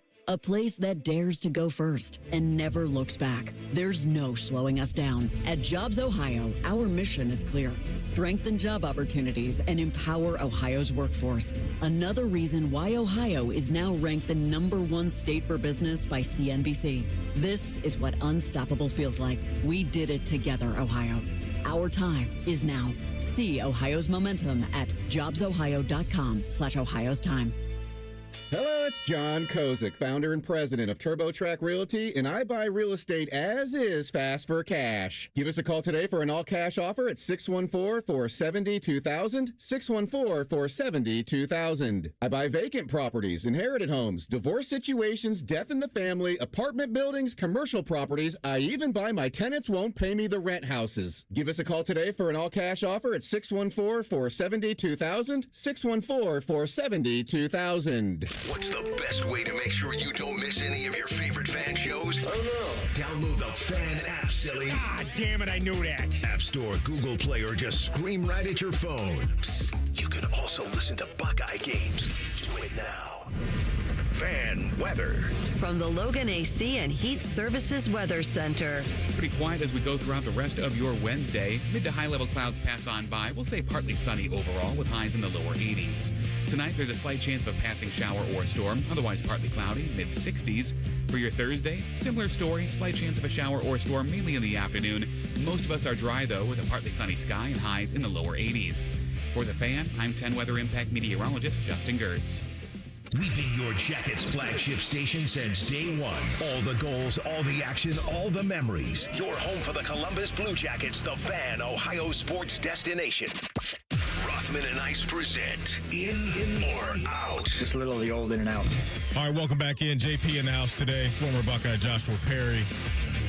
TLC, before you get going, I don't want to steal this from you, but do you have an in or out on something that ESPN just made known? Okay, we can start with that if you'd like. All right, so ESPN will no longer have the bottom line ticker running at the bottom of the screen during college football games in order to clean up the presentation and keep the focus on the field. Are you in or out on ESPN being like, hey, we're no longer going to promote games that are appearing actively on other networks? I'm out on this. I love the ticker. Even if it's on like the SEC network, if I'm watching ESPN, they're not even going to give me a score on the SEC network, ACC network. So all that's gone is what you're saying. I like having some of the scores at the bottom. I feel like I can do both, JP. I can watch the game and keep up with other contests as well. So I'm out on this. I'm out on it too. I'll be curious, and I guess part of this is we are a society that looks at multiple screens when we watch games now.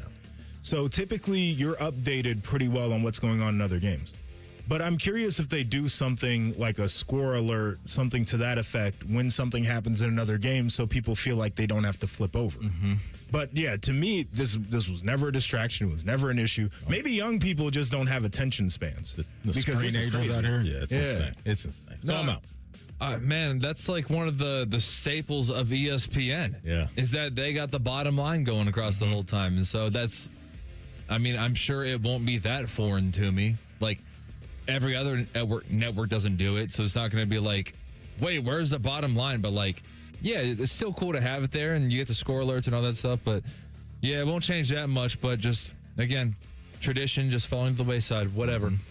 So I saw, speaking of ESPN, I saw this as well. So Steve Levy, who we are familiar with, he tweeted out today, yesterday.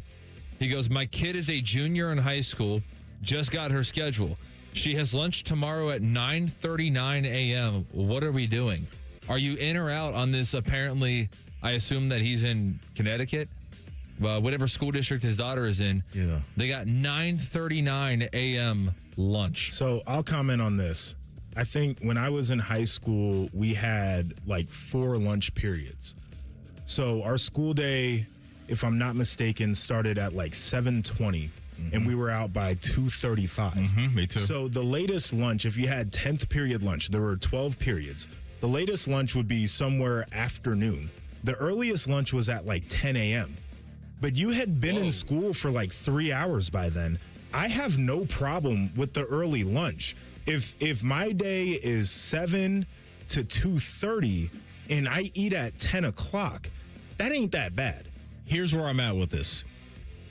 You got to have some breakfast options as well. If there's going to be lunch served, like whatever it's going to be, pizza, fries, whatever it is that day. Pancakes, waffles, bacon, I think you got to eggs. have all that too at 9 in the morning, because I don't think my palate would have been ready at 9 a.m. to consume a sub and whatever. If you're a teenager, your palate's ready to eat anything at any time. No, you you're wake up probably in the right. morning eating Doritos. I was picky though. I wasn't doing that. I needed some breakfast stuff in the morning. So give me some French toast sticks, you know, something like that in the AM. So I guess I'm kind of in TLC if there are going to be breakfast options available, which would turn that into brunch more than anything else.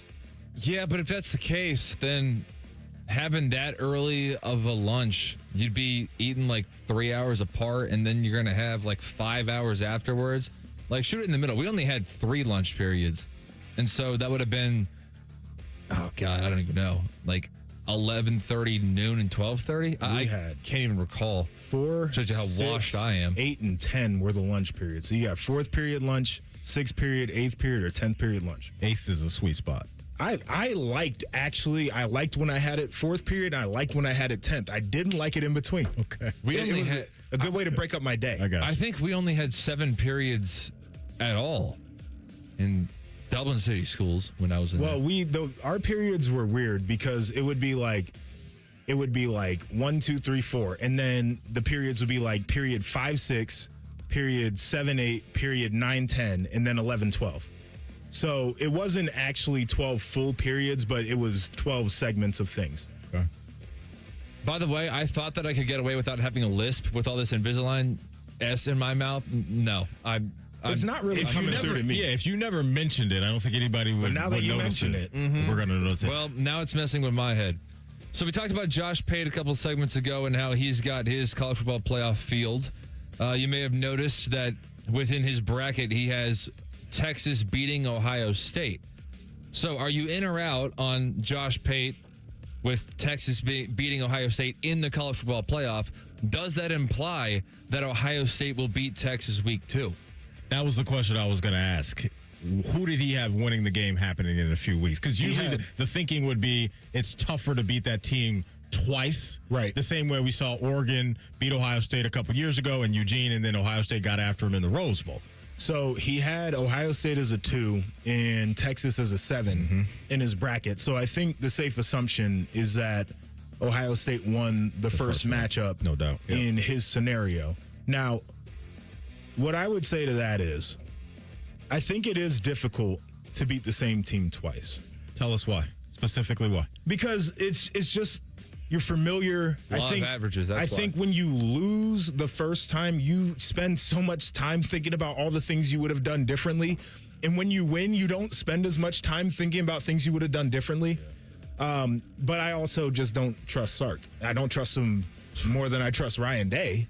So, I think they can get the rematch and Ohio State can win that. Mm-hmm. Oh, and we are moving on. So this kind of caught my attention. And I don't even know what the in or out question of this is, but let's do this. So 11 days ago, Pete Alonso, first baseman for the Baltimore Orioles, he apparently had some sort of calf cramp going on. So 11 days ago, this is Orioles manager Craig Albernaz confirming what Pete Alonso was dealing with. Pete looked like something was up with his leg. Do you have anything on that? Yeah, right calf was cramping on him. He's a big boy. It's probably my fault for hitting him leadoff, thinking he was fast, so his right calf was cramping. Okay, so the manager says 11 days ago that there's a calf cramp that he's dealing with. And apparently something came up with Pete Alonso again yesterday. And he kind of reaffirms the same injury. And then immediately, I guess, do you think that he realized that he gave up too much information about his player's injury? Because this got weird. Alonso for 5 innings. Is he okay? Yeah, precautionary. Game state, get him off his feet. Obviously, he was dealing with the calf, so there's no point to push him there. And we had the guys to go mix and match with Sammy going to first and to get Narvi in behind the plate. I assume this is the same calf that was bothering him in Tampa Bay like a couple weeks ago. Same thing. I didn't say anything was bothering him. Just said took him off his feet because of the Tampa outing. Gotcha. So nothing's wrong. Please don't put words in my mouth. Oh, 100%. Thank you. He very And then, hold on now. That reporter shouldn't have backed down. Yes, I didn't like that either. Please don't put words in my mouth. Okay, thank you. I won't. But we see that a lot, though, right? Like these reporters, I know. And I always say this.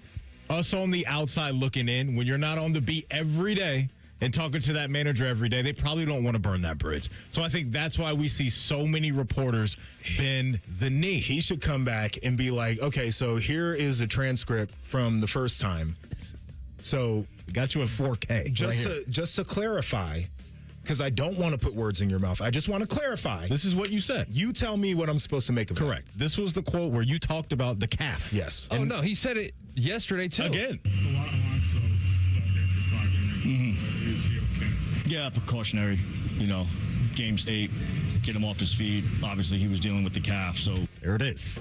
Dealing with the calf. And then I guess he was uncomfortable revealing too much information and then, try to switch up and be like, actually, we're not revealing that. All right. Yeah, you already did. So let me tell you this. Yeah. I'm in on coaches lying. About injuries? No, in general. I'm in on everybody lying. I think lying as a coach is a tool that should be in your tool bag. Yes. I think anymore, because of sports gambling, lying about injuries is a no-no. I think that's absolutely fair. Now, I'm not saying you should give all the information up. There's some gamesmanship here. But to flat out lie, I think, is a faux pas. Okay. I can get down with that. It's some of these coaches in general, I think, are in a tough spot, JP, because you have to every day be so sharp about what you say. That way you don't lead people down a path to where you can create a headline or a mess like this. And that's what that was just a mess. And the coach is forgetting what the hell he said. But there's so many guys that I'm sure that we see just keep it so airtight with some of their answers to questions because they know that if I go off this path, then I'm probably going to create a whole bunch of mess. But then don't put words in my mouth. Yeah, crazy. It's like, insane. We're not. We're Okay, bro. quoting you. Exactly. Like from 11 days ago and just now. Today. And today. Coming up in 2 minutes, the former Buckeye Bobby Carpenter joins us to talk Buckeyes and more. We're Rothman and Ice right here on The Fan. Matt, are you still driving that great car you got from McDaniel GM Superstore? Every day, man. Bought it there. No regrets, no hidden fees, and no games. The 26 Silverado 1500. Right now, save up to $13,000 off MSRP. 13 grand? Wow. And 0% APR for 60 months. Or lease one for as low as $339 a month. Terms and conditions apply for qualified buyers. McDaniel GM Superstore, north on 23 off Route 95 in Marion. McDanielGMSuperstore.com. Chevrolet, together, let's drive. Want to hear a shocking statistic? Medical malpractice is the third leading cause of death in America. Don't believe it? Google it. And that doesn't count serious injuries like birth injuries to perfectly healthy children. All doctors wear white jackets, but it doesn't make them all the same. Most medical errors are committed by the same quacks over and over again. I'm John Morgan of Morgan & Morgan. Many hospitals looking for more profits are forcing doctors and their groups to be employees of the hospital or be forced out of their system. It's a troubling trend in medicine. People make mistakes, but medical mistakes are huge and often forever. If you believe your child suffered a birth injury or a misdiagnosis or mistake led to a loved one's death or injury, let our team of medical malpractice lawyers examine your case for free. No recovery, no fee. Morgan & Morgan, for the people.com. Morgan & Morgan, Ohio office located at 600 Vine Street, Cincinnati. Prior results do not guarantee a similar outcome. Anthony Rothman here. Unlock your home's potential with a home equity line of credit from Telhio. For a limited time, receive a special rate as low as 6.25% APR. Visit telhio.org to apply. Member NCUA. Terms and conditions apply. We got a higher home appraisal after we put away our African art and family photos. Has this happened to you because of race or national origin? Contact HUD at hud.gov/fair housing. A message from HUD and the National Fair Housing Alliance. Rothman and Ice is sponsored by your local Pella Window and Door showroom on Gemini Parkway. The Fan, Ohio sports destination. Anthony's tennis shorts were so tight, they had to pixelate his crotch. You're listening to Rothman and Ice. Welcome back in. Got our guy Bobby Carpenter joining the show right now. Joshua Perry in the house. Bobby, what's up, my man? How we feeling today? I'm doing good, sir. Doing well. How are you guys doing? Good, man. We're doing well. Hey, I'm seeing some videos right now. It looks like some people are over at the shoe and they're shining a light on the new turf that's over there. Have you seen that, felt that? What's that looking like over there right now? The new turf in the shoe? Yeah, I was just over there last week for the scrimmage. I mean, it looks pretty good. Feels good. Maybe a little bit softer. Maybe my knees hurt a little bit less from being on that thing. I don't know. I mean, yeah, it looked good, though. I mean, I was bouncing around on it. It's supposed to, I think, have some of the natural elements in there that's supposed to make it a little bit easier on your body. So, Bobby, I was there last night, as a matter of fact, and had the kids down there, and immediately James puts his hand in the dirt. So I'm thinking edge rusher. I got some ideas about that. But Maddie and I were having a conversation here about coaches lying. And I said it should be a tool that's in the tool bag. Where do you stand on coaches lying? Well, first of all, I'm concerned about little Jim over there getting some MRSA. You know, you put your hand down in those pellets. It's new. Start putting them in the mouth. It's new. He's good. Yeah. It's good. Yeah, exactly. I watched some of those dudes spitting on it already. In fact, I think I was spitting on it last week. So you might want to check that out. But, yeah, I guess, I mean, here's the thing. Coaches, I don't know if they're like pure liars. I think they honestly believe what they say, Joshua, at that point in time. And maybe they extend the truth a little bit. Maybe they, elaborate on things maybe more than they normally would. But, yeah, I don't know that it's an outward lie. But, yeah, it's definitely something that probably comes into play, especially when you're talking about recruiting and procuring talent. You said the word extending the truth, the phrase extending the truth. I've not heard this before. So, like, give me an example of an extension of the truth. Like if I told you, Joshua, like, hey, I graduated near the top of my class. And like, well, what do you mean near the top? Like, well, no, if you don't ask the follow-up, like, was top half, like that might be an extension of the truth. It's not a lie. Like I was top relative to half of the other people, but is you're like in the top 10? Probably not. That's good. That's good. I like that example. That is a good example right there. Hey, Bobby, we've been reacting to some guys, on the national stage, been picking their national championship winners. Yesterday, we played Herbie and Joey Galloway. They picked Notre Dame. Today, Josh Pate is now on record picking Miami. Between those two, it feels like there's a lot of people on board with this Notre Dame team and what they're going to be. What are your thoughts on Marcus's team and what we're going to be seeing from them? I think you're going to see a lot. Like C.J. Carr, obviously, has a whole nother year under his belt. And you look at these teams at the top. You look at Ohio State, Oregon with Dante Moore. You look at Texas with Arch Manning. You look at Gunnar Stockton down at Georgia. You look at Trinidad Chambliss at Ole Miss. I mean, a lot of these teams that are at the top, they have returning quarterbacks who are on their roster. And then even teams like LSU and Miami, I mean, they have guys that have been starters that are coming back. And so that's a big part of it. That's a big deal when you have guys that have experience that are coming there, and then you wrap that around a really talented roster. And I think that's the thing that you're beginning to see now is, in college football, when you have to remake your team every year, you're obviously getting some talent out there, but then also with that, it's do you have the signal caller? Because that is the point, the position where everybody knows you need that guy. And so you got to think how much better Julian Sain's going to be this year, how much better C.J. Carr. And so, yeah, I love Mensa down there at Miami. I think that they've got a lot of weapons. They've got to prove that they can find a way to close it out. Marcus, the same, obviously, at Notre Dame. This is probably the most talented roster they have with maybe the best quarterback they've had in quite some time. So they have all of those ingredients. A function of it's going to come down to health. It's going to come down to critical coaching decisions. And now when you get this one-off playoff style format, a little bit's luck and making plays at the opportune times.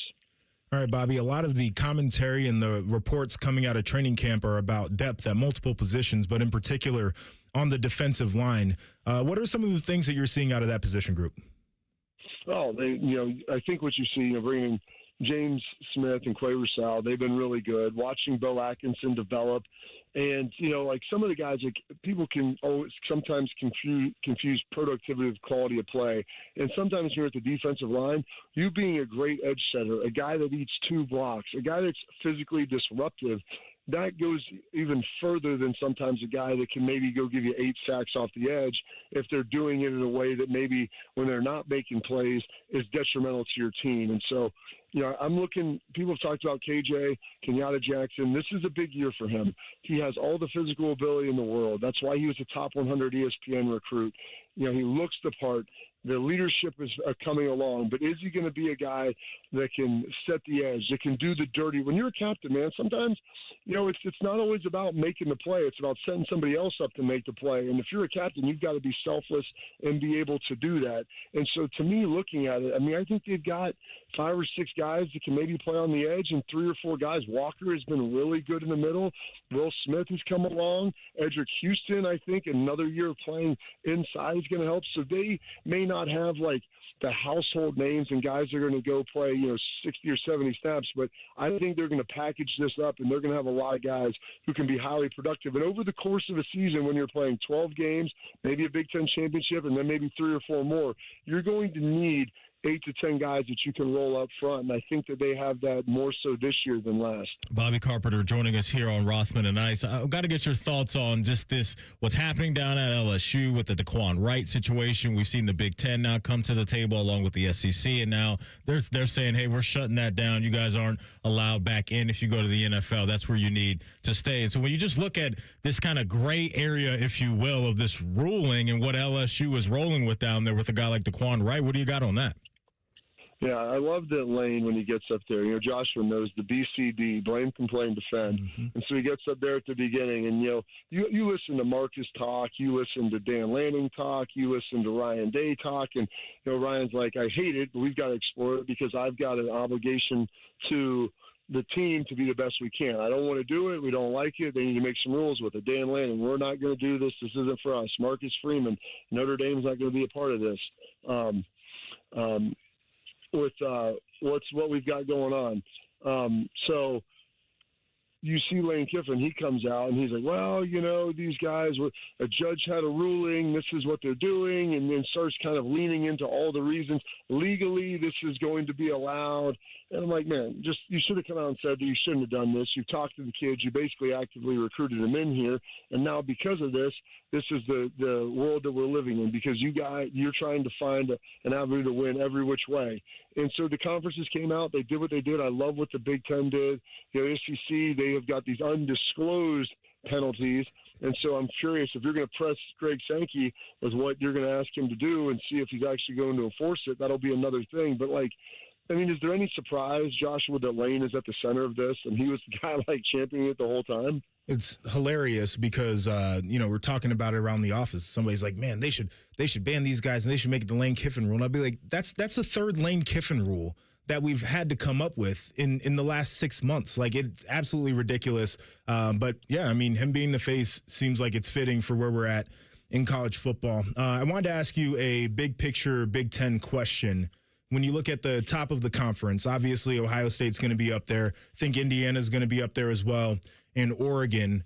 From those two teams, who do you see as the biggest challenger to Ohio State? Well, I think Oregon is probably the most talented team in the Big Ten with Ohio State. But Indiana's proven they don't necessarily need all the stars, all the guys. And Kurt Cignetti's done a great job putting a team together.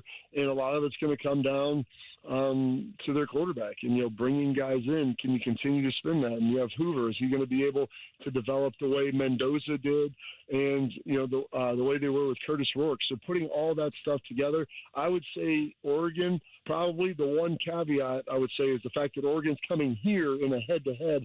I would like that matchup maybe a little bit more than ultimately having to go to Bloomington, which isn't crazy hostile. But that was in the past. I think with this new stadium that Reno they had the last couple of years, coming off a national title, it might be a little more frothy in Bloomington than maybe we're used to. It is one of the wildest things to me that anybody is talking about going into Bloomington and potentially having the environment be a factor. Because I played there, you played there, you could hear your parents screaming your name from the stands very clearly, and it's just a different vibe over there in that city right now.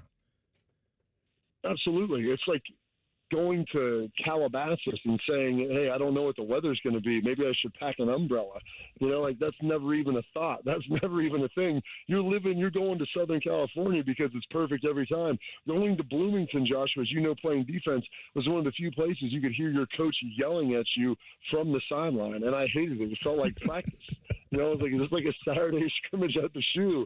No, there's actually people here, but it's just such a calm, relaxed environment. So that's going to change, and it'll be a fun one. I would encourage Ohio State fans, if you can get over there and see that, it'll be a great atmosphere. Bobby, real quick, I did want to go back to LSU because I know we were talking about kind of some stuff that's technically off the field right now, but even though Daquan Wright's going to help them on the field, what type of ceiling do you think Lane's got in year one down there in Baton Rouge?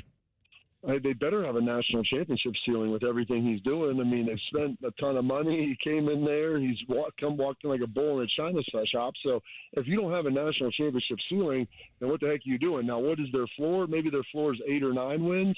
But they better be a team where in the last game of the season, they're playing for a chance to get into the playoffs because they've had to deal with a lot to bring him in.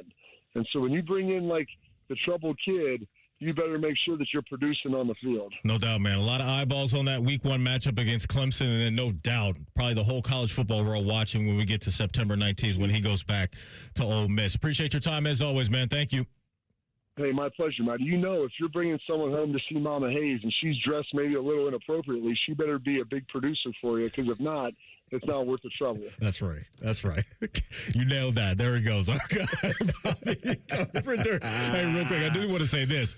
There was some talk early on that, if Brendan Sorsby was eligible to play, right? Obviously, that's not the case. He would have been the villain. Lane's like, I got you, Brendan Sorsby. Let me hold that down for you. And guess what? He doesn't care. He's going to embrace it. So it's an interesting question. If Sorsby was playing, who would be the villain right now? Let's do that next. We're Rothman and Ice right here on The Fan. All the 10 TV people come over to our side of the building to take a deuce.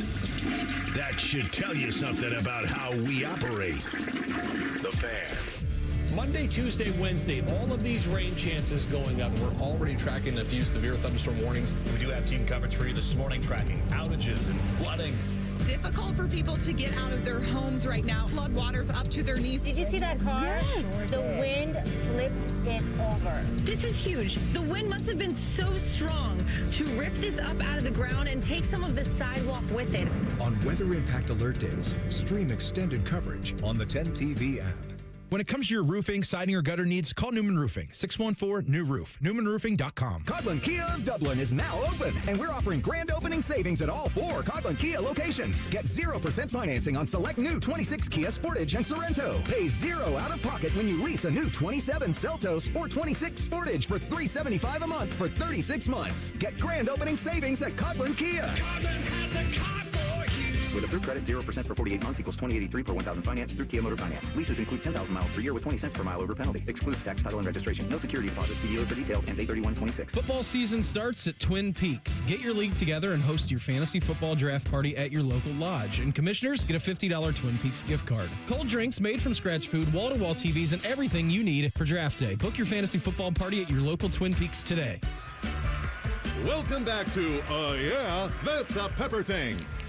First up, we've got Harrison wrapping his Dr. Pepper in a tiny quilt so it feels at home. Oh, how tender. That's a Pepper Thing. And over to Becca, who's whispering affirmations to her can. You're sweet. You're unique. You're the best thing I ever poured over ice. She swears it makes it taste better. It's not a science thing, but it's a Pepper Thing. Why do they all do it? All for that sweet, delicious, truly one-of-a-kind taste of Dr. Pepper. It's a Pepper Thing. From military life to a rewarding career in IT. Kickstart your new journey in a matter of months in the fields of IT and cybersecurity, including AI. Learn more at mycomputercareer.edu/CWP. Financial aid is available for qualified students, including VA benefits. Get organized and save big money with Dakota Closets now at Menards. Dakota Closet systems can be installed in any room, from home offices and laundry rooms to walk-in or reach-in closets. Use the You Create Closet Planner to design a Dakota Closet system that maximizes your space and matches your style. Available in-store and online. Plus, check out our weekly flyer on Menards.com for more great deals happening this week.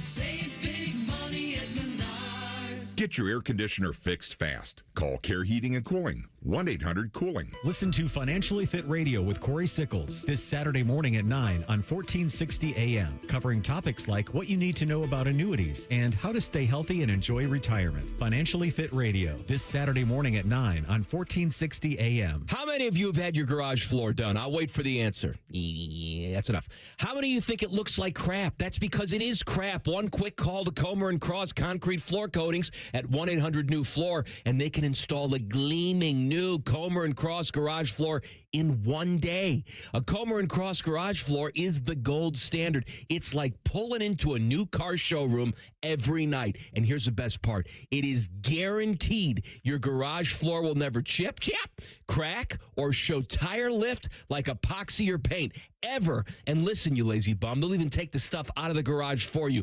They're all certified uniform pros. No subcontractors at Comer & Cross. This is a premier product with premier results, and they hired a premier endorser to tell you about it. For your quick and easy Comer & Cross garage floor quote, call 1-800-NEW-FLOOR now. That's 1-800-NEW-FLOOR, or go to comercross.com, C-O-M-E-R cross.com. The Fan has a secret radio station. It's called The Fan 2. You can listen to the Bob and Tom Show, Jim Rome, and Buckeye stuff. Why do they pay me big money to whisper? The Fan 2 is on the Fan's HD2 channel and streaming on the Fan app. You're welcome.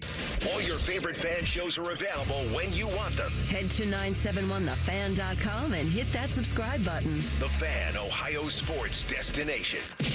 There's nothing like ripping off your pants and enjoying some lobster bisque. This is Rothman and Ice. A little too hot for lobster bisque right now, or no? Like for me, are you in on soups? Joshua Perry in the house, by the way. Are you in or out on soups when it's warm out? I'm doing a little date night tonight. Okay. And I'm probably going to get some French onion soup. Okay. Start that thing off nice. Yeah. Well, appetizer. What drink you gonna pair with that to start off, you think? Well, Kettle One. I was doing this in my head. I'm like, he set it up for you. There it is. Kettle One, make a skate, filthy with blue cheese olives on one. Ready, break. There it is. There it is. Play your theme music for that, by the way. We haven't had theme music in a minute. No, we haven't. Fire it up, man. It's one of my many. Speaking of theme music, we need theme music for you. What would your theme music be? So here on Rothman and Ice, you get an answer right. You do something cool in the mind of TLC. He'll play your theme music, or I'll just demand that he plays mine. Give us some theme music on your way out for the next 6 months. Yeah, right. what would that be? Something in the vein of like Return of the Mac, or This Is How We Do It, or something like that. Return of the Mac is always a win, no matter what. It just sets the tone, always good vibes. That's a song that it's timeless, man. Yeah. It's absolutely timeless. We were having a conversation prior to the break about Lane Kiffin. We brought Brendan Sorsby into focus in that conversation as well. And the 2026 college football villain. I think Lane Kiffin's an easy one, right? You and Bobby just got done talking about it. This guy always seems to be in some sticky stuff and doesn't really care that much. He'll lean into it. You proposed maybe a question about, is there someone else that we're not thinking about? Or what's on your mind when it comes to that specific topic, JP? Yeah, it was just the idea of if we still had Brendan Sorsby gearing up to play the college season, and this stuff is still going on with Lane Kiffin, who would we pick as the villain? Because I think it's pretty clear, but I can see arguments on both sides. So you think it's pretty clear? I think it would have been Sorsby. Easily. Yeah. The gambler guy is going to be the villain as long as he's around. Right. But this Lane Kiffin noise in the background, I could see how some people would think that what he is doing and what he has continued to do is disruptive, and he's a figure that's going to be around for longer. So you're more worried about the long-term impact he would have. What's going to make us really not like the Daquan Wright thing? Because I've been thinking about that a lot. Because I happen to think this will kind of get lost in the weeds here over the next month, where we're knee-deep in football and everybody's just so locked in on that. He would have to be Tony Gonzalez probably at the collegiate level, I think, for this to turn into a bigger story than it already is. Yeah, I mean, if he is like a Mackey Award winner, then I feel like people are going to light buildings on fire. I think the opposite is an interesting scenario where if he is just dog water, like, how do people react to that? Because basically he couldn't cut it as a pro, and he was a bum, and that's why he wanted to come back, and then he was a bum again in college, stealing money. Like, I feel like there's really not a good scenario for him except for to just, like, fly under the radar and be kind of average. What do we think makes a good sports villain? Is it their demeanor? Is it their trash talk? Is it for some people, the way they dress? What do you think it is that makes a good sports villain? I think people that are loud and not necessarily humble, which I do think that humility is overrated in some instances, right? Like, if you're the guy and you've been the guy and you acknowledge that you're the guy, I don't think that makes you a bad person or unhumble. Right. I think you're just speaking the truth. And if everybody in the world talking about you being the guy, then I don't have a problem with it, correct? It's the Prime thing, right? Like, as a player, of course, not Coach Prime. But, like, his persona, I think, bothered a lot of people because athletes are supposed to be humble and they're supposed to defer and deflect when it comes to praise. And he's like, no, I'm him, right? So I think that's it. The other part is we step over the line. We know we stepped over the line, and we have no regard for the fact that we just did that. That makes you a villain. I think another route to becoming a villain is just winning over and over and over again. I agree. People just get sick of it. And then you just naturally turn into that. And you got all these other fan bases. You don't even have to be a rival of that team or player. But then the world will start to turn its back on you because they want to see something new. The Patriots ran into that. The Chiefs ran into that they did. Just a little bit. And Pat Mahomes and Andy Reid, those guys don't have anything villain about them. Travis Kelce was a cool dude. Everybody wanted to kick it with type of energy from him. However, the Chiefs, when it's the Chiefs every year representing the AFC in the Super Bowl, I think that can turn some people or turn them into a little bit of a villain. I'll give you another one is when a player who has been in a city and has become a fixture or pillar there decides that it's time to leave. I got to get out. Villain. So Myles Garrett, You think he's a villain in the eyes of Browns fans right now? I feel like they were just like, that organization ain't right, so we can't blame him. But like LeBron James for a while, you do a TV show to announce that you're going to leave. Yeah. Immediately a villain. So what that is, it's the how he did it, too. Right. The how he did it. It wasn't just a tweet from Woj at the time that, hey, Bron's going to Miami, yada, yada. It was the whole production on ESPN at the Boys and Girls Club and all that, and the famous line that's going to live on forever. Taking my talents. And then on top of that, it's a city that hasn't had a whole bunch of success at the high end. So I think that's part of it, too, is this isn't, hey, as a fan base, we can go back to our winning ways, right? We've got this owner, this head coach, whoever it may be, that gets things in order. When that gets taken away from you in a city like that, you never know what's on the other side. Like these small market teams, like especially for Bron and these guys like in Memphis and Cleveland, like the economical part of it, too, what it means to the city, that can make it even more sour for some folks, too, when you make those decisions. 100%, because the city's already got little man complex. So, you know, they're worried about everything, and they take everything personally in the first place. Yeah. You ever run into any players with little man complex? Like a little guy that just talked a whole bunch of trash, was a yapper? Not off the top of my head. Okay. I'm trying to think of some of the smaller guys that I played with. Baker Mayfield admitted to it. I mean, good to have self-awareness. Good to have self-awareness. For sure. Baker's a guy that leans into being a villain, too. Yeah. He doesn't mind that. No. He doesn't mind it at all. And that's why I think if he does hit free agency, which we don't think he will, I think that'll be a franchise tag situation when they get to the end of the road. Cleveland would not be on his board at all. At all, right? I just think he's the type of guy that would always hold that grudge. And if he had any opportunity to come back and stick it to him, he's going to take every chance he can do to do it. We're going to give you Deshaun's contract. 230. Jimmy Haslam's like, I'm doing this again. Listen, he would be a fool to not take that contract then. An absolute fool. The most guaranteed money handed out in the history of the sport. What are you doing? Hilarious. You can't go back to your wife and say, hey, look, I got all this money guaranteed to me. But I'm not going to go there just because, because I'm petty. Out of spite. Yeah, I'm petty. Because I'm petty. You're on the couch. You're on the couch, right? They got nice couches. Real comfy.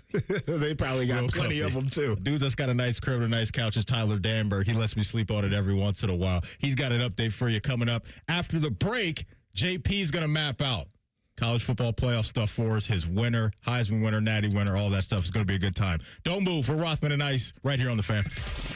We're known for three things: games, conversation, and Common Man yelling about things only he cares about. The Fan, Ohio's sports destination. I've had a number of surgeries, and frankly, I don't have time to rehab a surgery and an operation at this point in my life. I didn't want to take time off my kids' activities. That's why former college and pro football player Bobby Carpenter turned to QC Kinetics. We couldn't be happier saving our patients like him from operating rooms and long recoveries. They will resume like normal activity for me, which is a lot of running. It's a lot of workouts. I've been very, very blessed with how it's been able to hold up. For so long, patients have accepted surgery as the only solution. But with new technologies, the medical professionals at QC Kinetics use regenerative treatments, your body's own biologics, to help heal and restore knees, hips, shoulders, and backs. I actually ran into a friend of mine over at our golf course, and he had his knee done. It felt so well. He'd got his shoulder done. He goes, I can't thank you enough. He'd heard the commercial on the air, and so it's feeling great. Find out how you can avoid surgery and finally get relief. Call QC Kinetics now for your free consultation. Call QC Kinetics, 380-208-4544. That's 380-208-4544. 380-208-4544. If you're being honest, you can feel it in the air, can't you? We're getting so close to that first fall Saturday where all the talking stops and you finally find out what you're about. It's Jeremy Birmingham here, Berm from the Austin and Berm Show on 97.1 The Fan. And being around training camp lately has actually reminded me of something about myself. I spent a long time knowing what I needed to do, and somehow I confused that with actually doing it. I knew I was carrying too much weight. I knew it because my knees told me that, my ankles told me that. That's just the price you pay, especially when you have arthritis. I knew I didn't feel the way that I wanted to feel, but none of that information was new. What was new was that I had an opportunity to change it. And what changed was finally having somebody help me do something about it. I started Awaken 180. I followed the plan. I worked with my coach, and 7 weeks later, I was down 40 pounds without weight loss medication. The inflammation was gone, the grogginess is gone, and my happiness is way up. If you spent the summer thinking about doing something, Maybe it's time to stop thinking and start doing. Make today your starting point. That's coming from somebody who knows what comes next. Awaken180weightloss.com. Hey, it's Common Man. Everybody's talking about affordability these days, but the good news is you'll find hundreds of vehicles that fit your budget at GoGermain.com. Drive home in a new sedan starting at just $139 a month. New SUVs from only $189 a month, or a truck for as low as $329. Plus, choose from over 1,700 new and pre-owned vehicles, all priced under $30K, and it's only at GoGermain.com.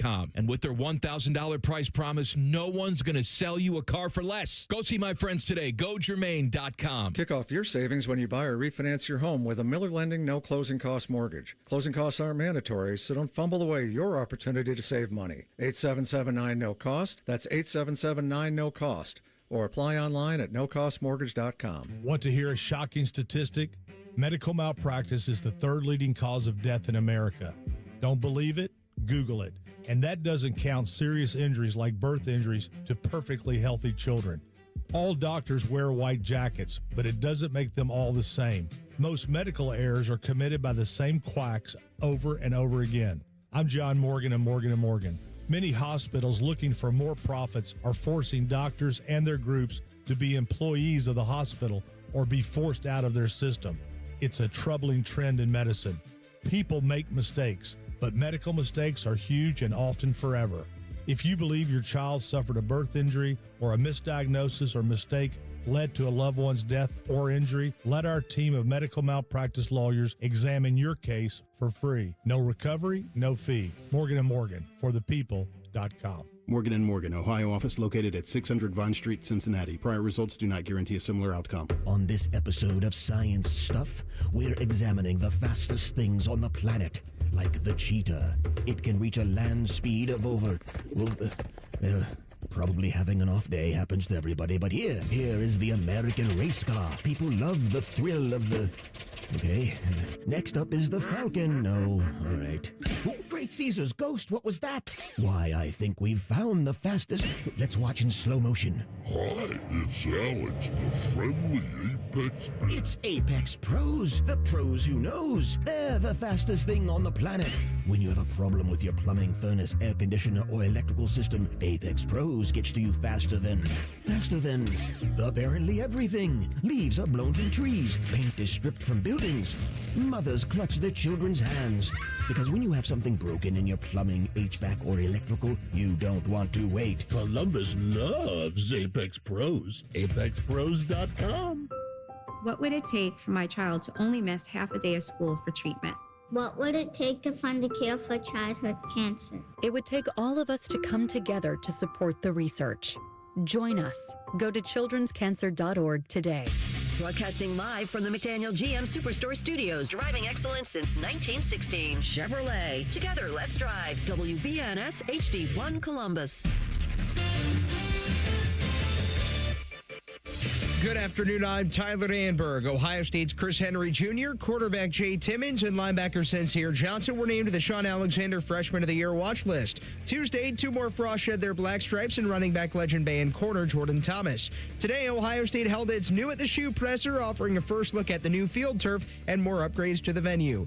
Golf, PGA Tour Champions player Matt Gogol was handed a 6-month suspension for placing bets on PGA Tour competition. Gogol did not place bets on events he participated in, but violated the Tour's integrity policy. Tour Championship starts Thursday morning at 11. Baseball, Reds visit the Giants at 3:45, while the Guardians are at the Angels at 4:07. League's Cup quarterfinal, Columbus Crew visits Club America at 10:45. This update is brought to you by Roosters. Roosters is giving away 12 ultimate Buckeye experiences. Tickets, sideline passes, and trips to a Buckeye first-round postseason game. Register today at roosterswings.com.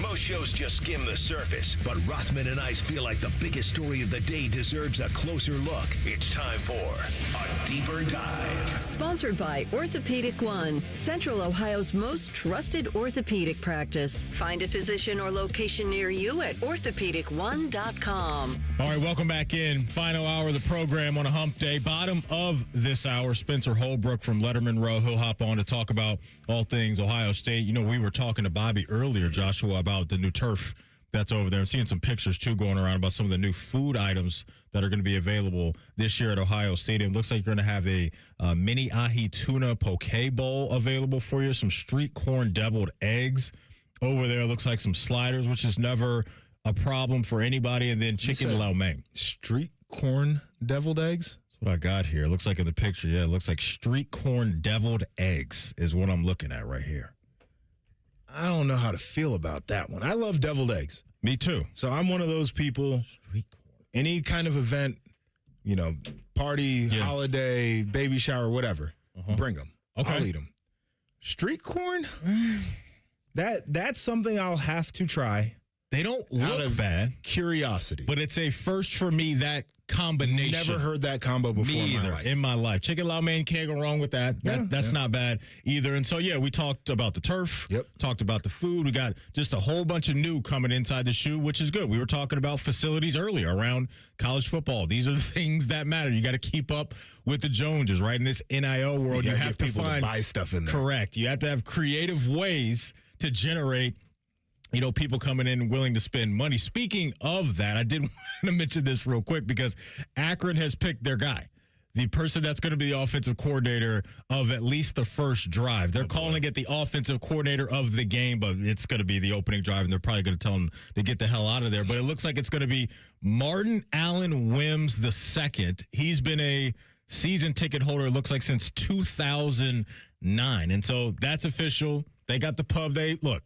They came up with something creative. Everybody's been talking about it. I'll give it to them, but it'll be in the wind after September 12th against Robert Morris. So, once again, are they going to have a select menu of plays?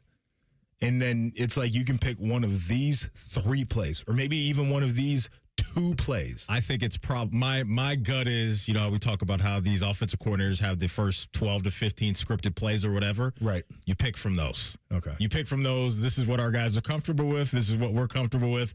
Have at it. I don't know if they want to. I'd be in there installing.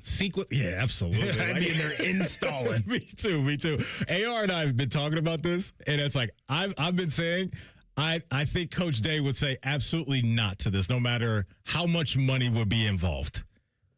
What do you think? Do you think there's a price for Coach Day to be like, all right, I'll hand over play calling to somebody for the first handful? Yeah, I think everybody has a price. I don't think he would ever do it. So if somebody came through, somebody who was previously a wealthy, anonymous Ohio State grad, or even just a fan, came through and was like, $100 million. Okay. Then that's what I'm saying. Okay. Everybody has a price. Okay, of course, but right. that's not going to. So if somebody came through and said $20 million, and I'll do this, it has to buy you one player. Yeah, I'm like, I get to do this the one time, the one drive, and then you will enshrine me somewhere somehow for doing this one time. $20 million. I think that's an Akron thing, not an Ohio State thing. Listen. I don't think that. If somebody's coming to you in a low stakes scenario with $20 million, you have to at least think about I agree with that. You've been thinking a lot about the college football season, and we're here now. JP has prepared for all of us, folks, a 12-team field, his Final Four, his national championship winner, Heisman winner, and his coach of the year as well. Where would you like to begin? Do you want to start with maybe coach of the year? Or is that going to reveal too much about your bracket? It's going to reveal nothing about my bracket. Okay. So we can start there. Okay. Who in your mind will be the coach of the year in college football in 2026? So I went with John Summerall as my coach of the year, the new coach at the University of Florida. And the main reason why is I think in a lot of scenarios, if it's not somebody who is at the top of the sport. So if it's not going to be a Kirby or a Marcus Freeman, a Ryan Day, a Kurt Signetti, a Dan Lanning type of person, it is what coach made the biggest impact in a new place. Yeah. And I am fully convinced that Florida has the opportunity to double their win total from last year of 4 wins to 8 this year. Okay. So if they can win 8 games and make themselves respectable in year 1 with the trajectory and the arrow pointing up towards this might be a playoff team in the next year or two, I think that's coach of the year material. If let's say it doesn't work out for him or maybe another guy, you think they're ever going to call Tim Tebow and ask him to come coach their program? I don't think Tim would do it. Okay. First off, was his wife Miss Universe? I believe so. What does she have to say about him not being home? And why would you, if you had Miss Universe at home, why would you want to be away from home any more than you already are? Fair point. But I think that would be a conversation for that program. I think they think that would add some life to it down the road. Somewhere I like to call this. They should formalize something with him where he is, like the ambassador for the athletic department, and have him sit down with big money donors if he's not already doing so. Yeah. And close the deal. I think that's something that he could do right away. And he never has to become a coach who might be a terrible coach. Mm-hmm. And then you have to weigh that against what he did as a player. That would never happen in that scenario. You mentioned the role of ambassador. What are you seeing amongst the college landscape when it comes to these GM roles that we're seeing these programs implement? They're legit GMs. Yeah. I mean, they're doing the player roster evaluation. They're doing the player evaluations. They're doing the capology. They are talking to the money people to see what they have to spend on the rosters. They're in communication with the coaches about what type of players that they want to bring into the system. Like, it's a real GM. Okay. All right, so we've got your coach of the year on the board, John Summerall, University of Florida. What do you want to do next? I can go into Heisman now. Okay, let's get your Heisman stuff out of the way. Jeremiah. Okay. And here's the reason why. I feel like we have overcomplicated what the Heisman is. And I have a problem with Heisman voters. I'm not a voter. I know there's some voters here at the station. I work with voters over at NBC. Joshua Perry does not vote. We got to change that, by the way. That doesn't feel right. So the vote's got to open up, and I don't know if I don't want to wish that upon anybody. Okay, fair. That their vote comes open. But we've done this thing where we have distilled the Heisman into moments. Everybody's like, oh, did they have a Heisman moment? What was their Heisman moment? They're doing PR packages. They're literally sending PR packages to voters. They're running campaigns. They're doing highlights, and they're talking about moments. And I'll use Fernando Mendoza as an example because I do think he earned the Heisman, but we got carried away with why he won it. People were like, oh, man, that Penn State drive. Okay, what did he do the whole game besides that drive? Because it wasn't great. They talked about, oh, man, look at what he did against Oregon. What did he do for a majority of that game because it wasn't great? Oh, man, look at what he did against Iowa. What did he do a majority of that game because it was not very good? They weren't watching. They don't know. That's my whole point. I feel like people don't watch, so it's easy to look at highlight reels and it's easy to look at moments. I'll make it even simpler for those who don't watch. Jeremiah Smith is the best player in college football. He has been the best player in college football for a couple of years now. Mm-hmm. Don't think too hard about it. Do not think too hard about it. Give him the damn thing. The only pushback I would have is Julian going to take away from some of his voting? That's the only thing that I think could be a little bit of a because hiccup. They like quarterbacks too much, too. Correct. Because that's also easy and lazy, and you can just look at box scores and say that a guy was good or not. Right. And so when you have two guys up for the same award, I don't think it's going to have the perception of Devonta Smith and Mac Jones. I'm with you. So that's the only thing, and I don't think that's right. People just have to watch the games, though. I feel like voters need to actually watch more football. I agree with you. Make their decision that way. You mentioned the Oregon and Indiana game there with Mendoza. In the Oregon matchup, it was 20 of 31, 215, 1-1. That Penn State game, it was 19 of 30, 218, 1-1. And so, to your point, what about the Iowa game? Let me go get that for you. Iowa game back in 2025. Final score of that one was 20 to 15. Yep. He was 13 of 23. 233, 2-1. So again, okay, right, but nothing over the top. But just those moments stick with people so much, and I think he got the credit for doing some of those things on the road too. So yeah, Jeremiah Smith, man, he definitely obviously has the goods to do it. I just hope for him that not everybody falls in love with what you said. This class of quarterbacks of Dante and Arch and Lenoris and CJ and just that deep of a class that could always hurt a guy like that. Marcel Reed is going to throw one ball across his body in a game that shouldn't even really been a game, and people are going to be like, oh, man, this guy's going to win a Heisman. TLC's guy is, I think, going to have the quickest kind of stamp of I'm the Heisman guy based off the schedule. Like, I think CJ Carr's numbers out of the gates are going to be incredible. A bunch of 300-yard games early, he's going to screw himself. That's the thing about, he's going to screw himself because he's not allowed to play in the conference championship game. So the recency bias is going to catch him at the end. I think. What did Fernando do in the conference championship game since you mentioned that? This is another one. I got you. Was it like 13-10 final or something? They crown him on that one, too. If you want to crown him, they crown him. Well, Again, he had big throws in that's situations. what we're saying. That's my whole point. Is we're boiling it down to a couple throws throughout a game, and not a body of work. I actually think that argument's better than the Penn State one. He had big throws and big moments in a big game. I don't know if Penn State counts as a big game. It shouldn't just because have. I came on TV and said that, and I got so much hate for saying it. Well, I'm going to love you for it. I have been on that for. I'm consistent with it. 15 of 23. Okay. 222, 1-1. 1-1 in that game as well. So I think whoever wins Ohio State, Texas will have the inside edge of the Heisman out the gates. Yeah, I'm with you. I think Julian or Jeremiah. I think Vegas will show that after. And or Arch. Yeah, or Arch. Depending on who wins. You know what? Here's what we're going to do. We're going to take a break. We're going to come back, and then JP's going to lay out his 12-team playoff, and then I want to take a look at the updated Heisman odds and see where we're at with that. We'll do that in pre-snap reads. We're Rothman and Ice right here on The Fan. Tweet from a listener. Are you carrying the Buckeye game today? Considering we've never not carried one, yes. The answer is yes. The Fan. Football season is here. Make sure your internet is ready. Kinetic's 100% fiber gives you the fast, reliable connection to enjoy live football on YouTube TV and watch up to 4 live games at once with Multiview. Check real-time stats and catch more big plays without missing a snap. Take your game watching to a whole new level. Switch to Kinetic. Save up to $120 on your first year of YouTube TV. Visit GoKinetic.com for details. Subject to availability and eligibility. Terms, conditions, and restrictions apply. Cancel anytime. Kinetic. Internet better. When it comes to your roofing, siding, or gutter needs, call Newman Roofing. 614-NEW-ROOF. NewmanRoofing.com. The magic of Harry Potter is now at Tim's. Choose your Hogwarts house donut. Summon the refreshing flavor of sparkling Patronus, or seek out the delicious golden snitch Timbit. Try them all at Tim's. At participating U.S. restaurants while supplies last. How many of you have had your garage floor done? I'll wait for the answer. That's enough. How many of you think it looks like crap? That's because it is crap. One quick call to Comer and Cross Concrete Floor Coatings at 1-800-NEW-FLOOR, and they can install a gleaming new Comer and Cross garage floor in one day.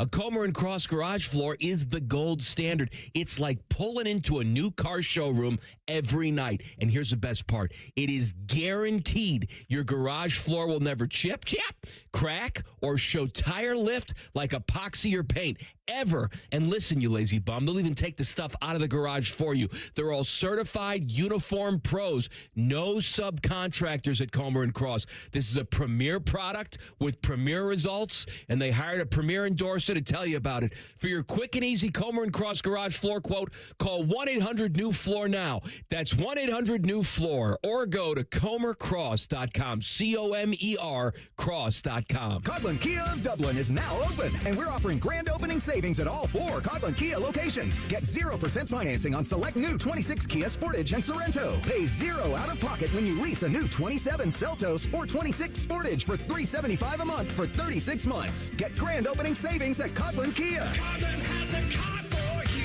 With approved credit, 0% for 48 months equals $20.83 per 1,000 finance through Kia Motor Finance. Leases include 10,000 miles per year with 20 cents per mile over penalty. Excludes tax, title, and registration. No security deposit. See dealer for details. Ends 8/31/26. When you get ECO to fix your HVAC system, we give you back all the money you paid us to repair that old system. When you finally need to buy a new one from us, up to $1,500. Get ECO. ECO. All those extra years of service for free. On me. GetEco.com. Hi, I'm Connie Britton.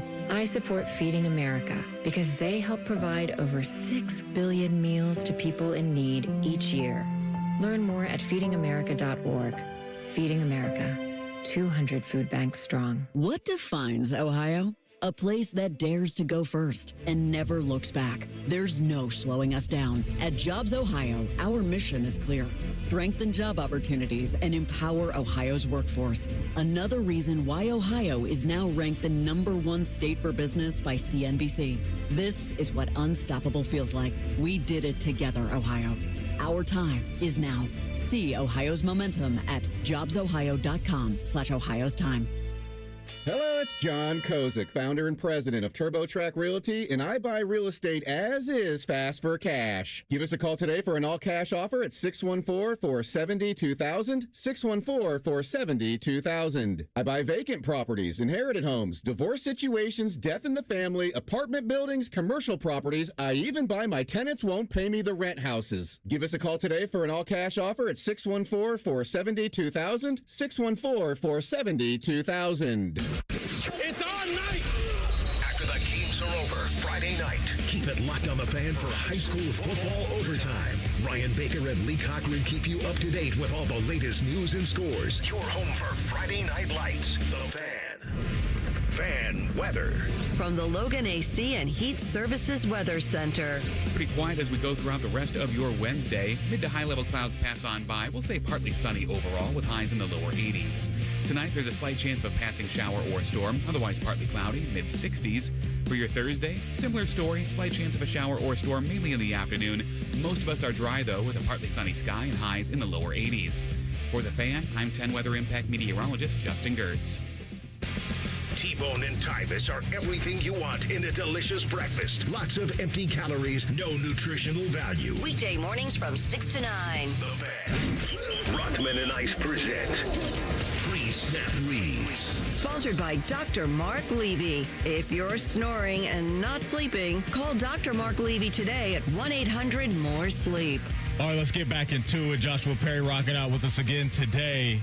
In our previous segment, if you missed it, JP laid out who his college football coach of the year is and his Heisman winner. JP, for the folks just now joining us, re-rack that for us. Coach of the year, John Summerall down there at Florida.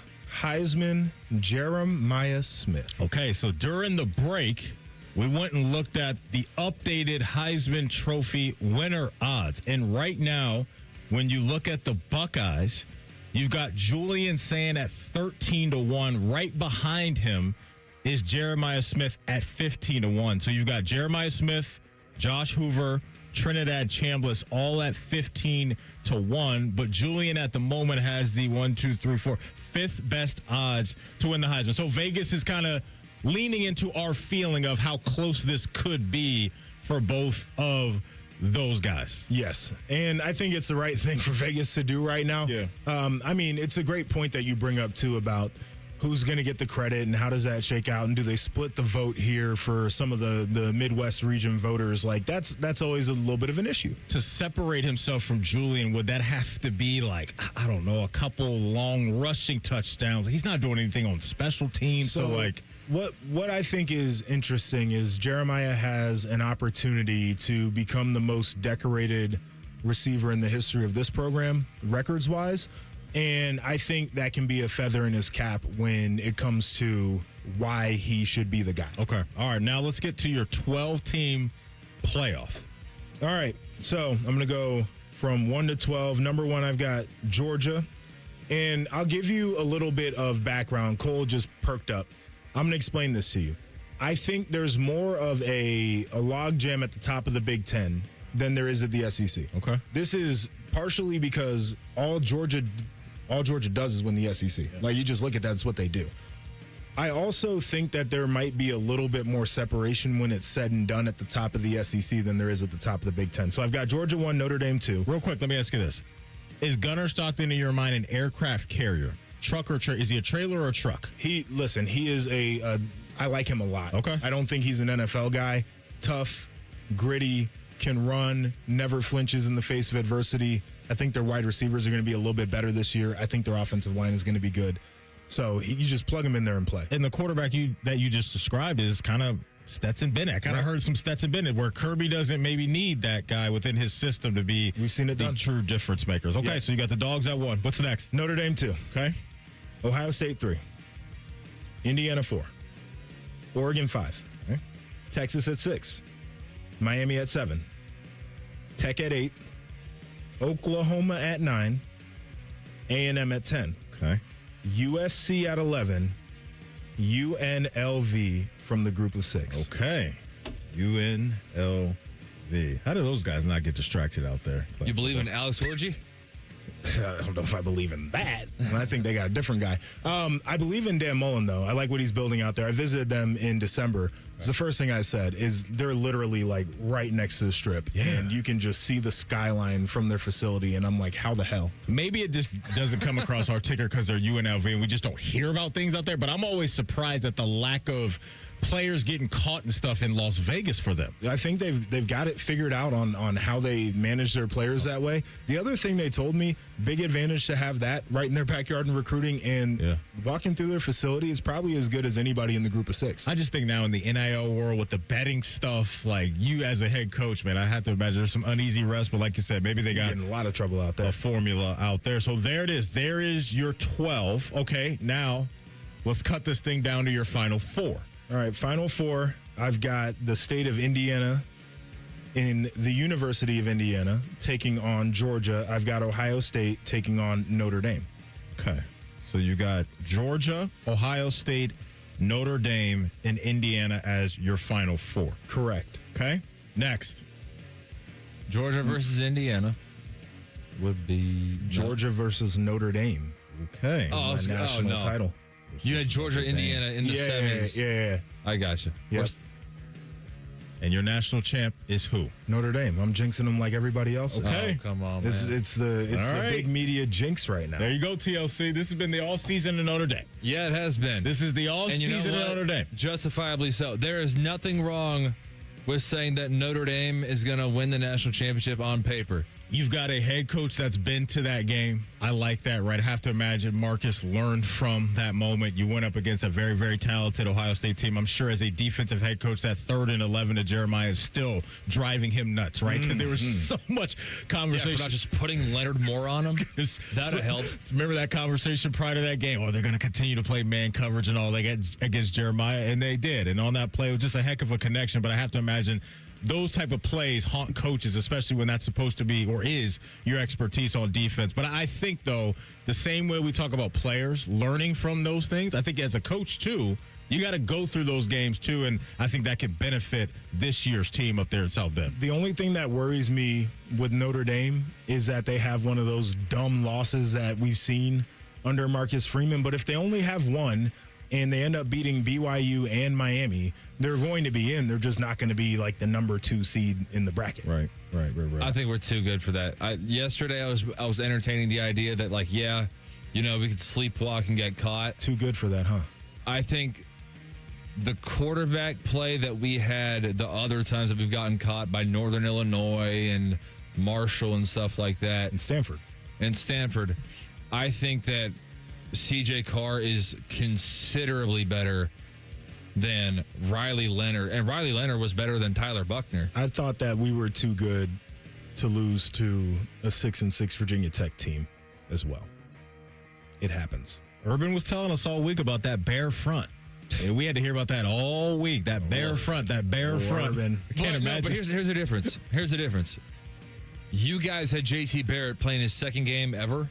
Yeah. Okay, I think that maybe a senior or even a junior version of JT Barrett. What about that time they went to Iowa and got smacked in that game? Well, I think JT was playing quarterback then. But here's the problem. Probably too good to lose that one. Well, I'm now going to argue against myself because JT Barrett had Christian Hackenberg syndrome. Don't talk about my man Hack like that. What? No, Hack defender? I'm a Hack guy. I like Hack. JT Barrett had Christian Hackenberg syndrome, and that they both got progressively worse with every year of football that they played. CJ Carr, Notre Dame, you guys probably feel awesome. This is probably the most secure you guys have felt since Brady coming back in, 05, 06, that back-to-back years. And at that position, that's a lot of the confidence, too, JP, is them saying, okay, we saw it before. We know what he is now. And like he's leaning into, we're not going to get caught on the road at Purdue this year sleeping because CJ's not going to have it. Notre Dame, I'm not guaranteeing a championship or anything like that. I'm just saying this isn't some Notre Dame's always overrated if they don't win the championship this year. Yeah, I don't like that either. The problem is that Notre Dame is going to be so unbattle tested.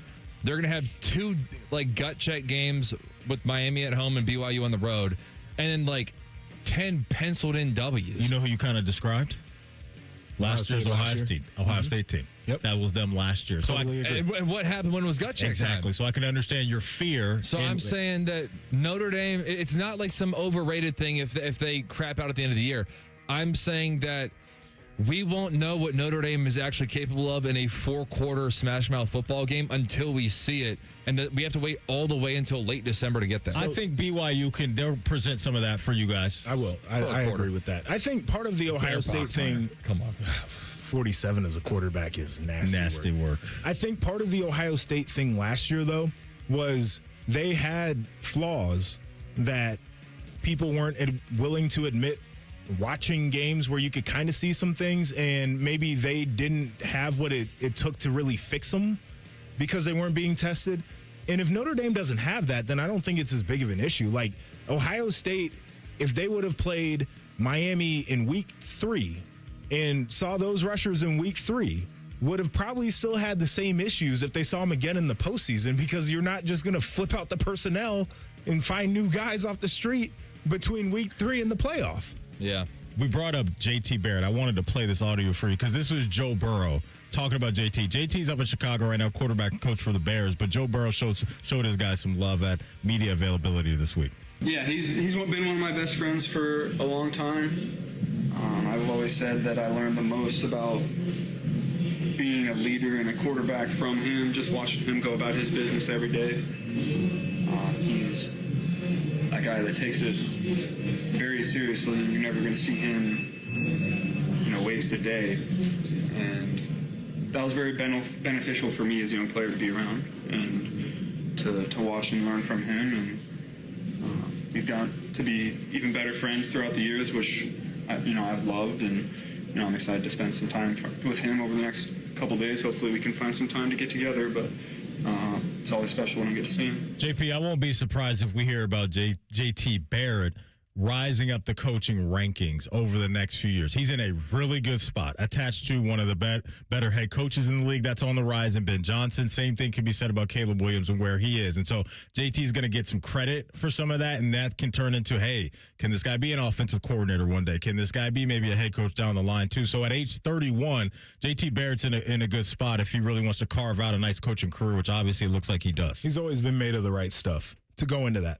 Just leader, smart guy, very serious, but can connect. Mm-hmm. And I think the connection part is what he does really well. No doubt. Coming up in 2 minutes, we've got from Letterman Row, our guy Spencer Holbrook, to talk about all the new happenings over at the Shoe and obviously what's going on with the Ohio State Buckeyes as they're getting ready for Ball State. We're Rothman and Ice right here on The Fan. Austin Ward here, fired up for warm weather, golf season, longer days, more time outside. Ride the momentum and finally drop the weight you keep saying you will. With Awaken 180, it's fast, easy, and we're all proof that it works. Online at awaken180weightloss.com. Common Man here for my friends at Care Heating and Cooling. Summertime napping season is upon us. What's that mean? Well, that means for me, a little nap on the leather couch. I got the ceiling fan on, but if that AC's not working properly, that nap turns into crap. Am I right? You got to make sure that AC's in tip-top shape, and the only people to call are my friends at Care Heating and Cooling. The message on their homepage says, we care about your comfort, because they do. If you're not comfortable in your own home, they start to get itchy and scratchy. Here's what you need to know about my friends at Care. They've won the Lennox Centurion Award for 17 years in a row. Now, if you're not in the biz, you don't know what that is, but I'm going to tell you, it's given to the top 5% of Lennox dealers in the country each year. Their service techs are the best in the business,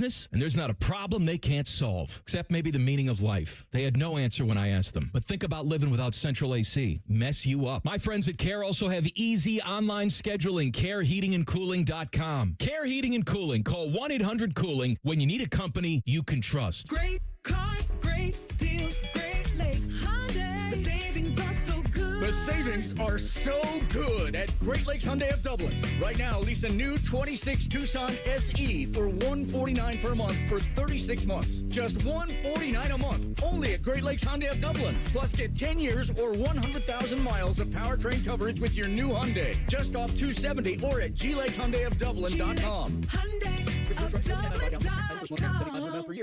Inside or out, Billiards Plus has what you need for tailgating season. Fire up your new top-of-the-line grill for a perfect game day feast. Then keep the fun going inside with pool tables, shuffleboard, and more. Billiards Plus, the store you won't want to leave. Shop online or visit them on Dublin Center Drive in Dublin. Rothman and Ice is sponsored by your local Pella Window and Door showroom on Gemini Parkway. The Fan, Ohio sports destination. You're listening to Roastman and the Icebreaker right here on 97.1, the Fanification. Welcome back in. Gonna light up right now the Bryant Heating and Cooling Systems Fan Guest Hotline. Bring on Spencer Holbrook from Letterman Road. Does a great job covering Ohio State. Spencer, what's going on, man? It's been too long. How you been, brother? Doing great. Soaking up the last, what do we got, 10 or so 80-degree days left? Yeah, man. Before we get into some football weather, there was a Christmas in the air this morning. It felt a little bit like September 15th, so I'll take it. I'm pretty pumped, man. Hey, were you over there at the shoot today looking at maybe that new menu of the new turf? Were you over there today? No, I got to keep my figure down, man. So I'm gonna lay off that stuff. I let Mick Walker go over there from Letterman Row. We were represented, but okay. I was eating chicken and rice at home, maybe some broccoli. I got you. Okay, I got you. But hey, 3 freshmen, I'm sure you've seen this today, have been named to the Sean Alexander Freshman of the Year Award watch list. Chris Henry Jr., Jay Timmons, and Sincere Johnson. I want to start with Jay Timmons, Spencer, because there's been a lot of chatter about him maybe right out of the gate having a big-time role on the defensive side of things. So what have you seen from him, and what type of role do you think he is going to have? I mean, we started to hear over at Letterman Row that there was potential that he could ride a crack the starting lineup by the end of August, and then you get into the first few days of training camp, and oh my gosh, he's running with the ones already, and just right off the bat. Like, how does that happen? And he just continued to get better those 3 days we watched him. Everybody that I've talked to said that the first scrimmage was a Jay Timmons great performance. The second scrimmage, his name came up again when we were asking for some intel from people we trust. I mean, it just seems like every day you ask about a guy who's impressing, who had a good day of practice, just asking people around the building. 25 just keeps coming up. Like, that's not normal. So I won't be surprised at all if he starts against Ball State. Do they put him on the field snap one against Ryan Wingo and Cam Coleman in Austin? I think that's the ultimate test of this trust and how they feel about him, but I won't be surprised if that happens. He's met every challenge so far, and so if he's part of that best 11, he needs to be on the field, especially when they take on a fellow top 15, top 10 team. So I'm not going to be surprised by anything he does this year based on what we've heard. Now, we've done this with freshmen before, and then it fizzles out by the middle of September. I won't be surprised by that either, just because freshmen, you're playing for the first time, but man, like the sky seems to be the limit in year one for Jay.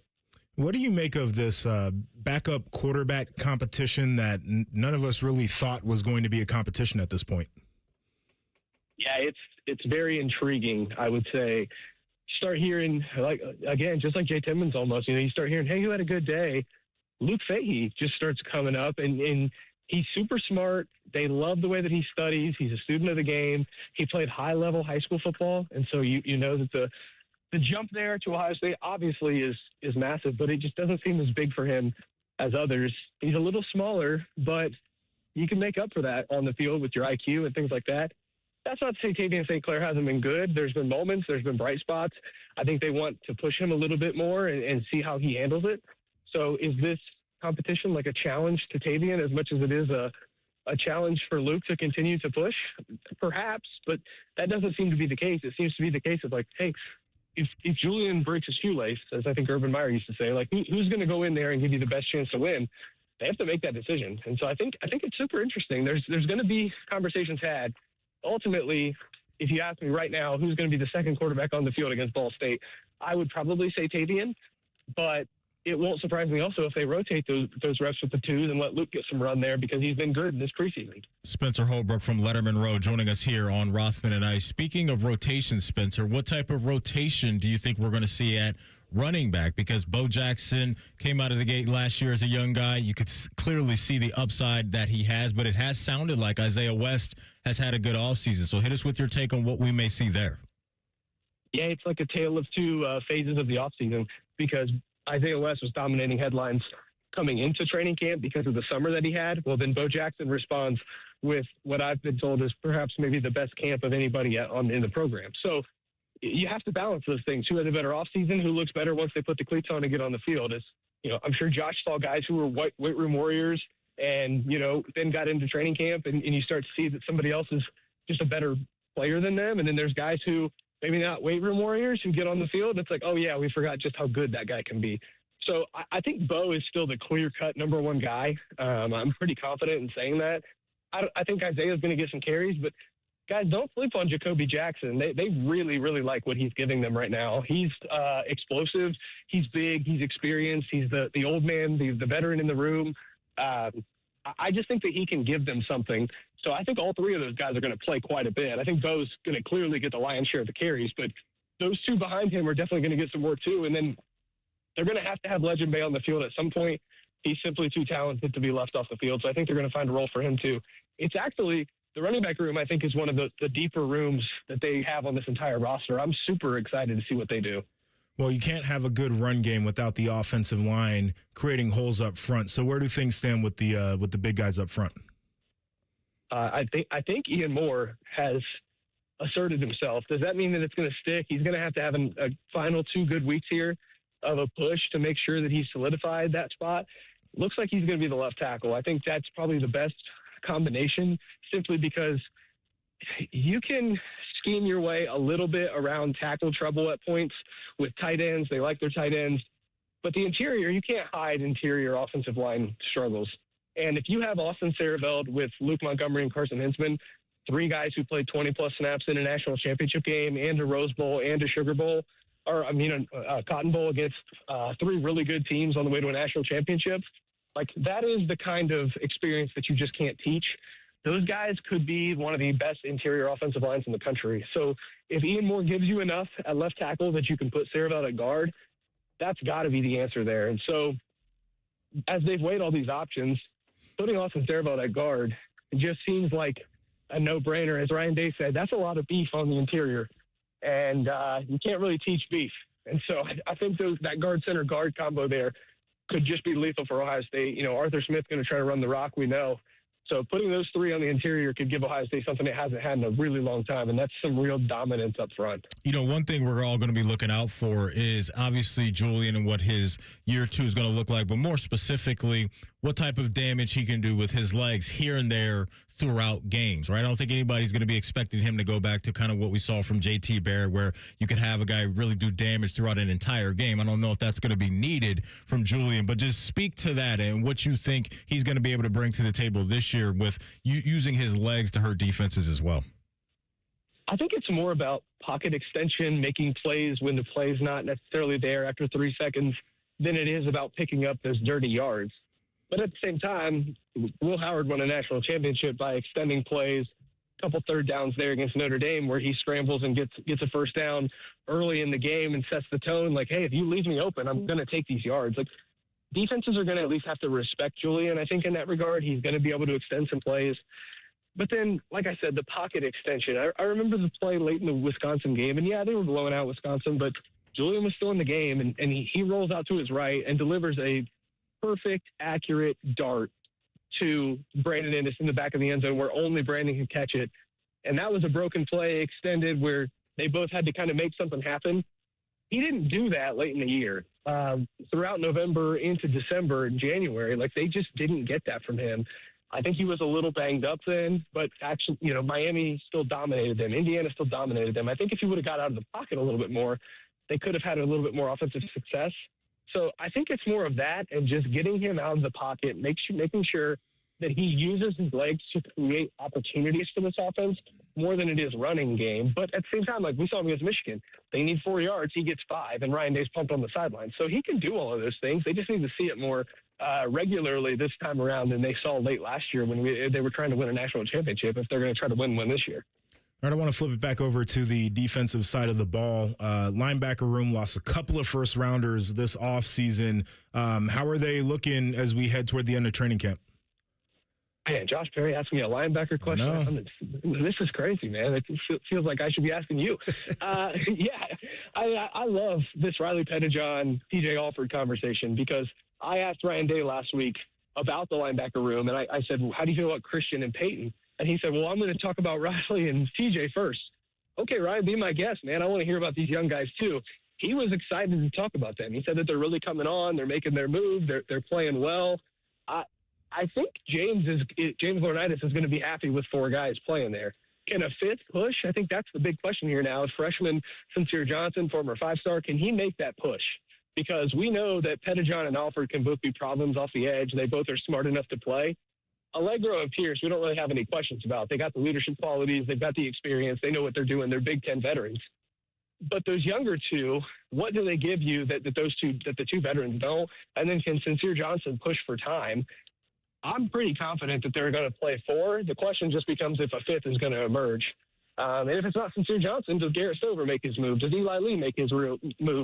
There's other guys in the room who can help them. But that core 4, while not known right now, could end up being one of the better linebacker groups in the Big Ten by the end of the year. They've got the talent to be there. I just think that they're going to have to prove themselves before people start to consider them among that elite group like they had last year. It's good stuff. He's Spencer Holbrook over at Leonard Monroe, covers Ohio State very well. Make sure you follow him on Twitter, X, whatever you call it, at Spencer Holbrook. We appreciate you, man. Have a great rest of the day, and we'll be talking to you throughout the year.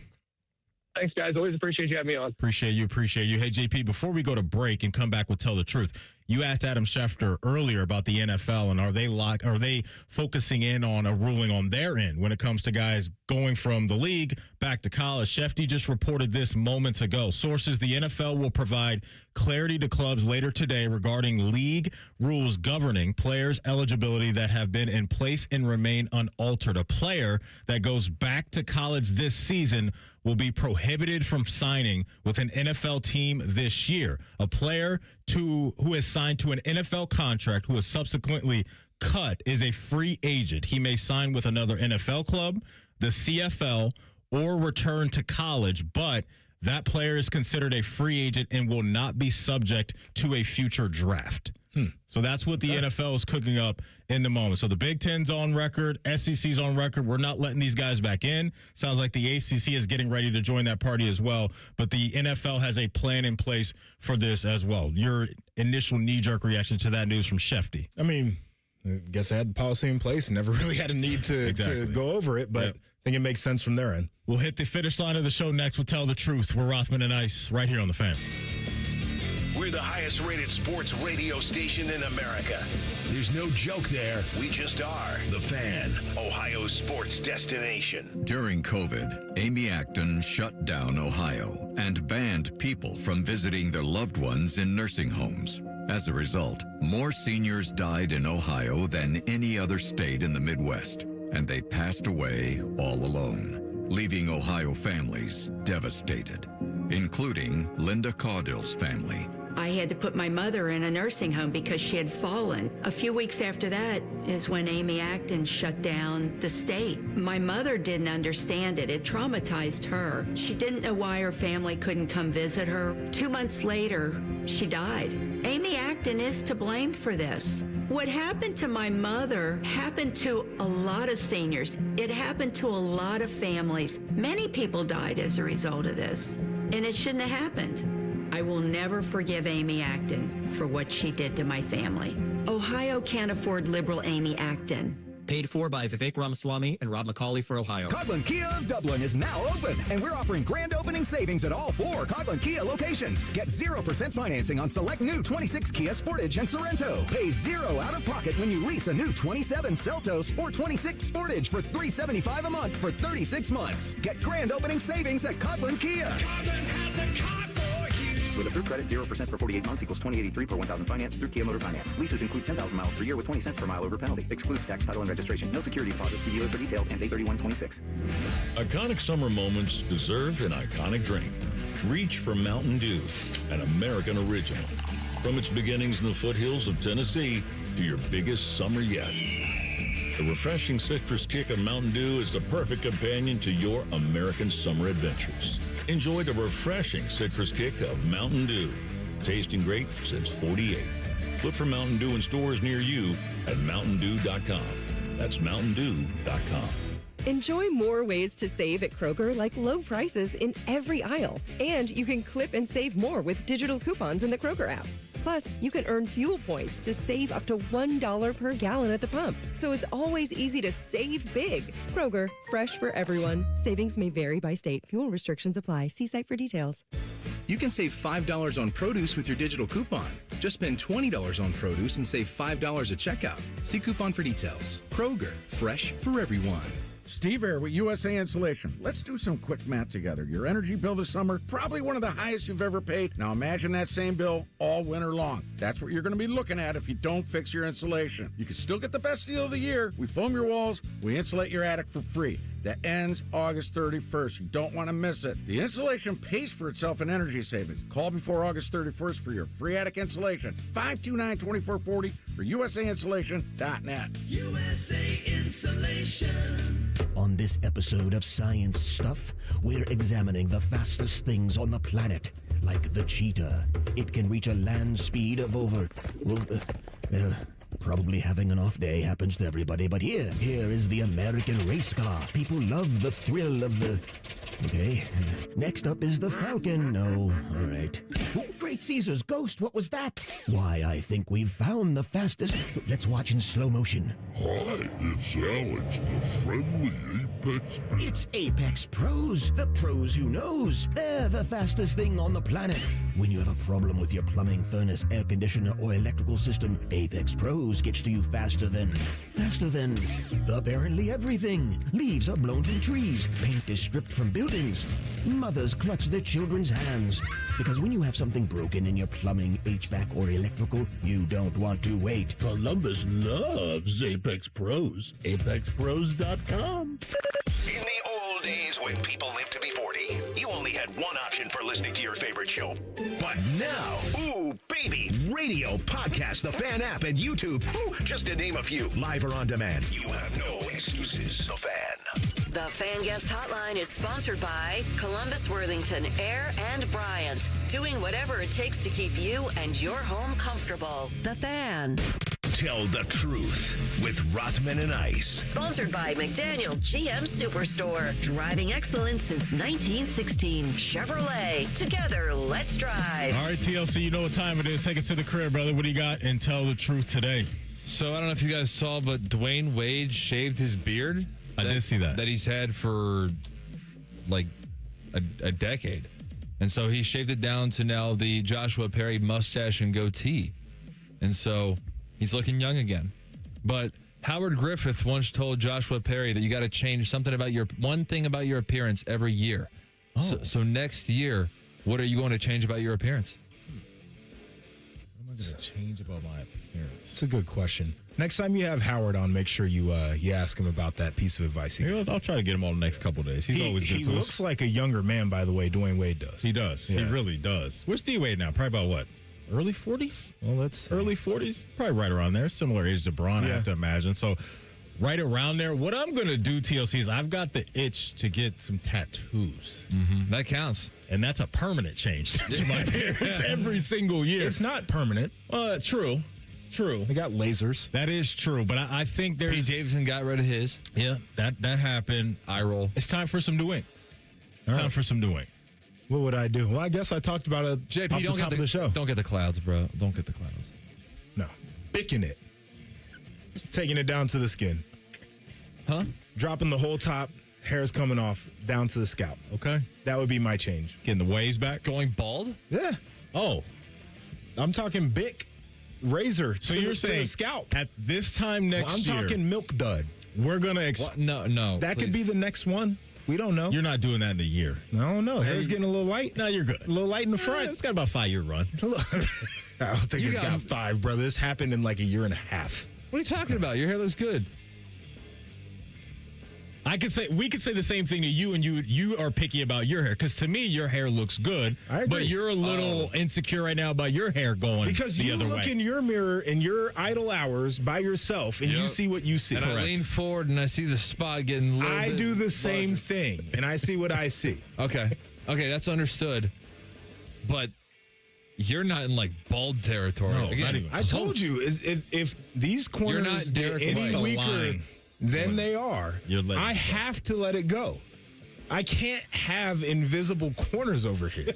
It's just not an option. I understand. Trust me. I get it. I get that we're all our own harshest critic. You are nowhere near having to be bald. I'm not going to let anybody see the progression of he had a full hairline like a young man. He's got a bad hairline like an older young man. And now I'm just going from hairline to bald. You don't get to see the in-between. You don't want to be on TV. Just straight up bald before you have to. They got the makeup people filling in the spots where it's still shining because they can see through to the scalp. I don't like that idea. Do you have the option to tell them no on makeup, or is that like they make you do it? I wouldn't because I shine. Okay. I'm a little too glossy. Yeah, okay. I got you. You know, you can hit up a different former Ohio State linebacker. He'll help you out. He'll give you his people and his products. I could hit up Tyvis Powell and the people over at Caps as well, and they could take the butt hair and put it up top on the hairline or whatever they do. Well, all right. Self-dropping is a poor thing to do, but I did it anyway. Hey, Dad, I'd feel more secure with myself if I was walking around caked up. Okay. That was an insane way for you to also ask that question. And here's the good thing about drops is that you had to have been listening to know what on earth was I talking about. That's right. So for those of you listening, congratulations. What is the last drive-thru that you visited, and what is the next drive-thru that you will visit? I was at Chick-fil-A this morning getting my little protein bowls, and you'll be there tomorrow. By the way, the line was booming, and I think it's this new chicken waffle sandwich that they got. It was so busy. The hell out of it. And I think it's all day. This isn't a breakfast item only. I believe I saw that you can go there around the clock and get this chicken waffle sandwich. And so, yeah, I was there this morning, and it was popping. Last time you've been to a drive-thru? I can't remember. This was weeks ago because I've been trying to cut down. But get in game shape. It was definitely a Mickey D's, and I definitely got a fillet of fish. Okay, yeah. You like a fillet of fish? I can't promise I've ever had. I think I've had it before. You should have one. It's legit. It's delicious. Legit. You know who also has a good fish sandwich as a fast food spot is Wendy's. Wendy's is really good. When they roll that out, I think for Lent is when they do that. Bojangles does the same thing, and theirs is fire. Okay. That's going to be the next drive-thru I go through is Bojangles. I was about to say, the only time that I would even be contention to have a fillet of fish in my life, I may have had a couple, would be Lent on Fridays. That's why it's there. Check out Wendy's when they roll theirs out. It's good. So here's the origin real quick. They needed a sandwich for the Lenten season so people would still continue to buy the McDonald's food. So one guy down in Cincinnati, as a matter of fact, who had a McDonald's restaurant said, we should do a fillet of fish. And Ray Kroc, the guy who didn't found it but ran McDonald's, was like, absolutely not. Nobody's going to want fish. So I want to do a hula burger, which was pineapple slice of cheese bread. And so they did a sales off, and whichever one had the highest sales remained in the fillet of fish one. Okay. Nice. So they won their little competition there. When was your awkward phase growing up? I don't know if I'm out of my awkward phase. That's a hell of an answer. I don't know if I'm out of it. You don't have to confess anything. I'm just saying when. Awkward. I would say that probably happened between like 8th grade and like sophomore year. I was still trying to figure out who the heck I was. Way earlier than that. I think I was fully out of it by 8th grade, but it probably started in like the 3rd grade for me. Big ass teeth. Okay. And then I used to have cornrows. So I had long hair, but when I first started the cornrows, I had a fade. So it was faded on the side with just braids on the top. And then I had to let the rest come in. And then I had a second awkward phase, probably toward the end of high school, freshman year of college, where I had dreadlocks. Oh.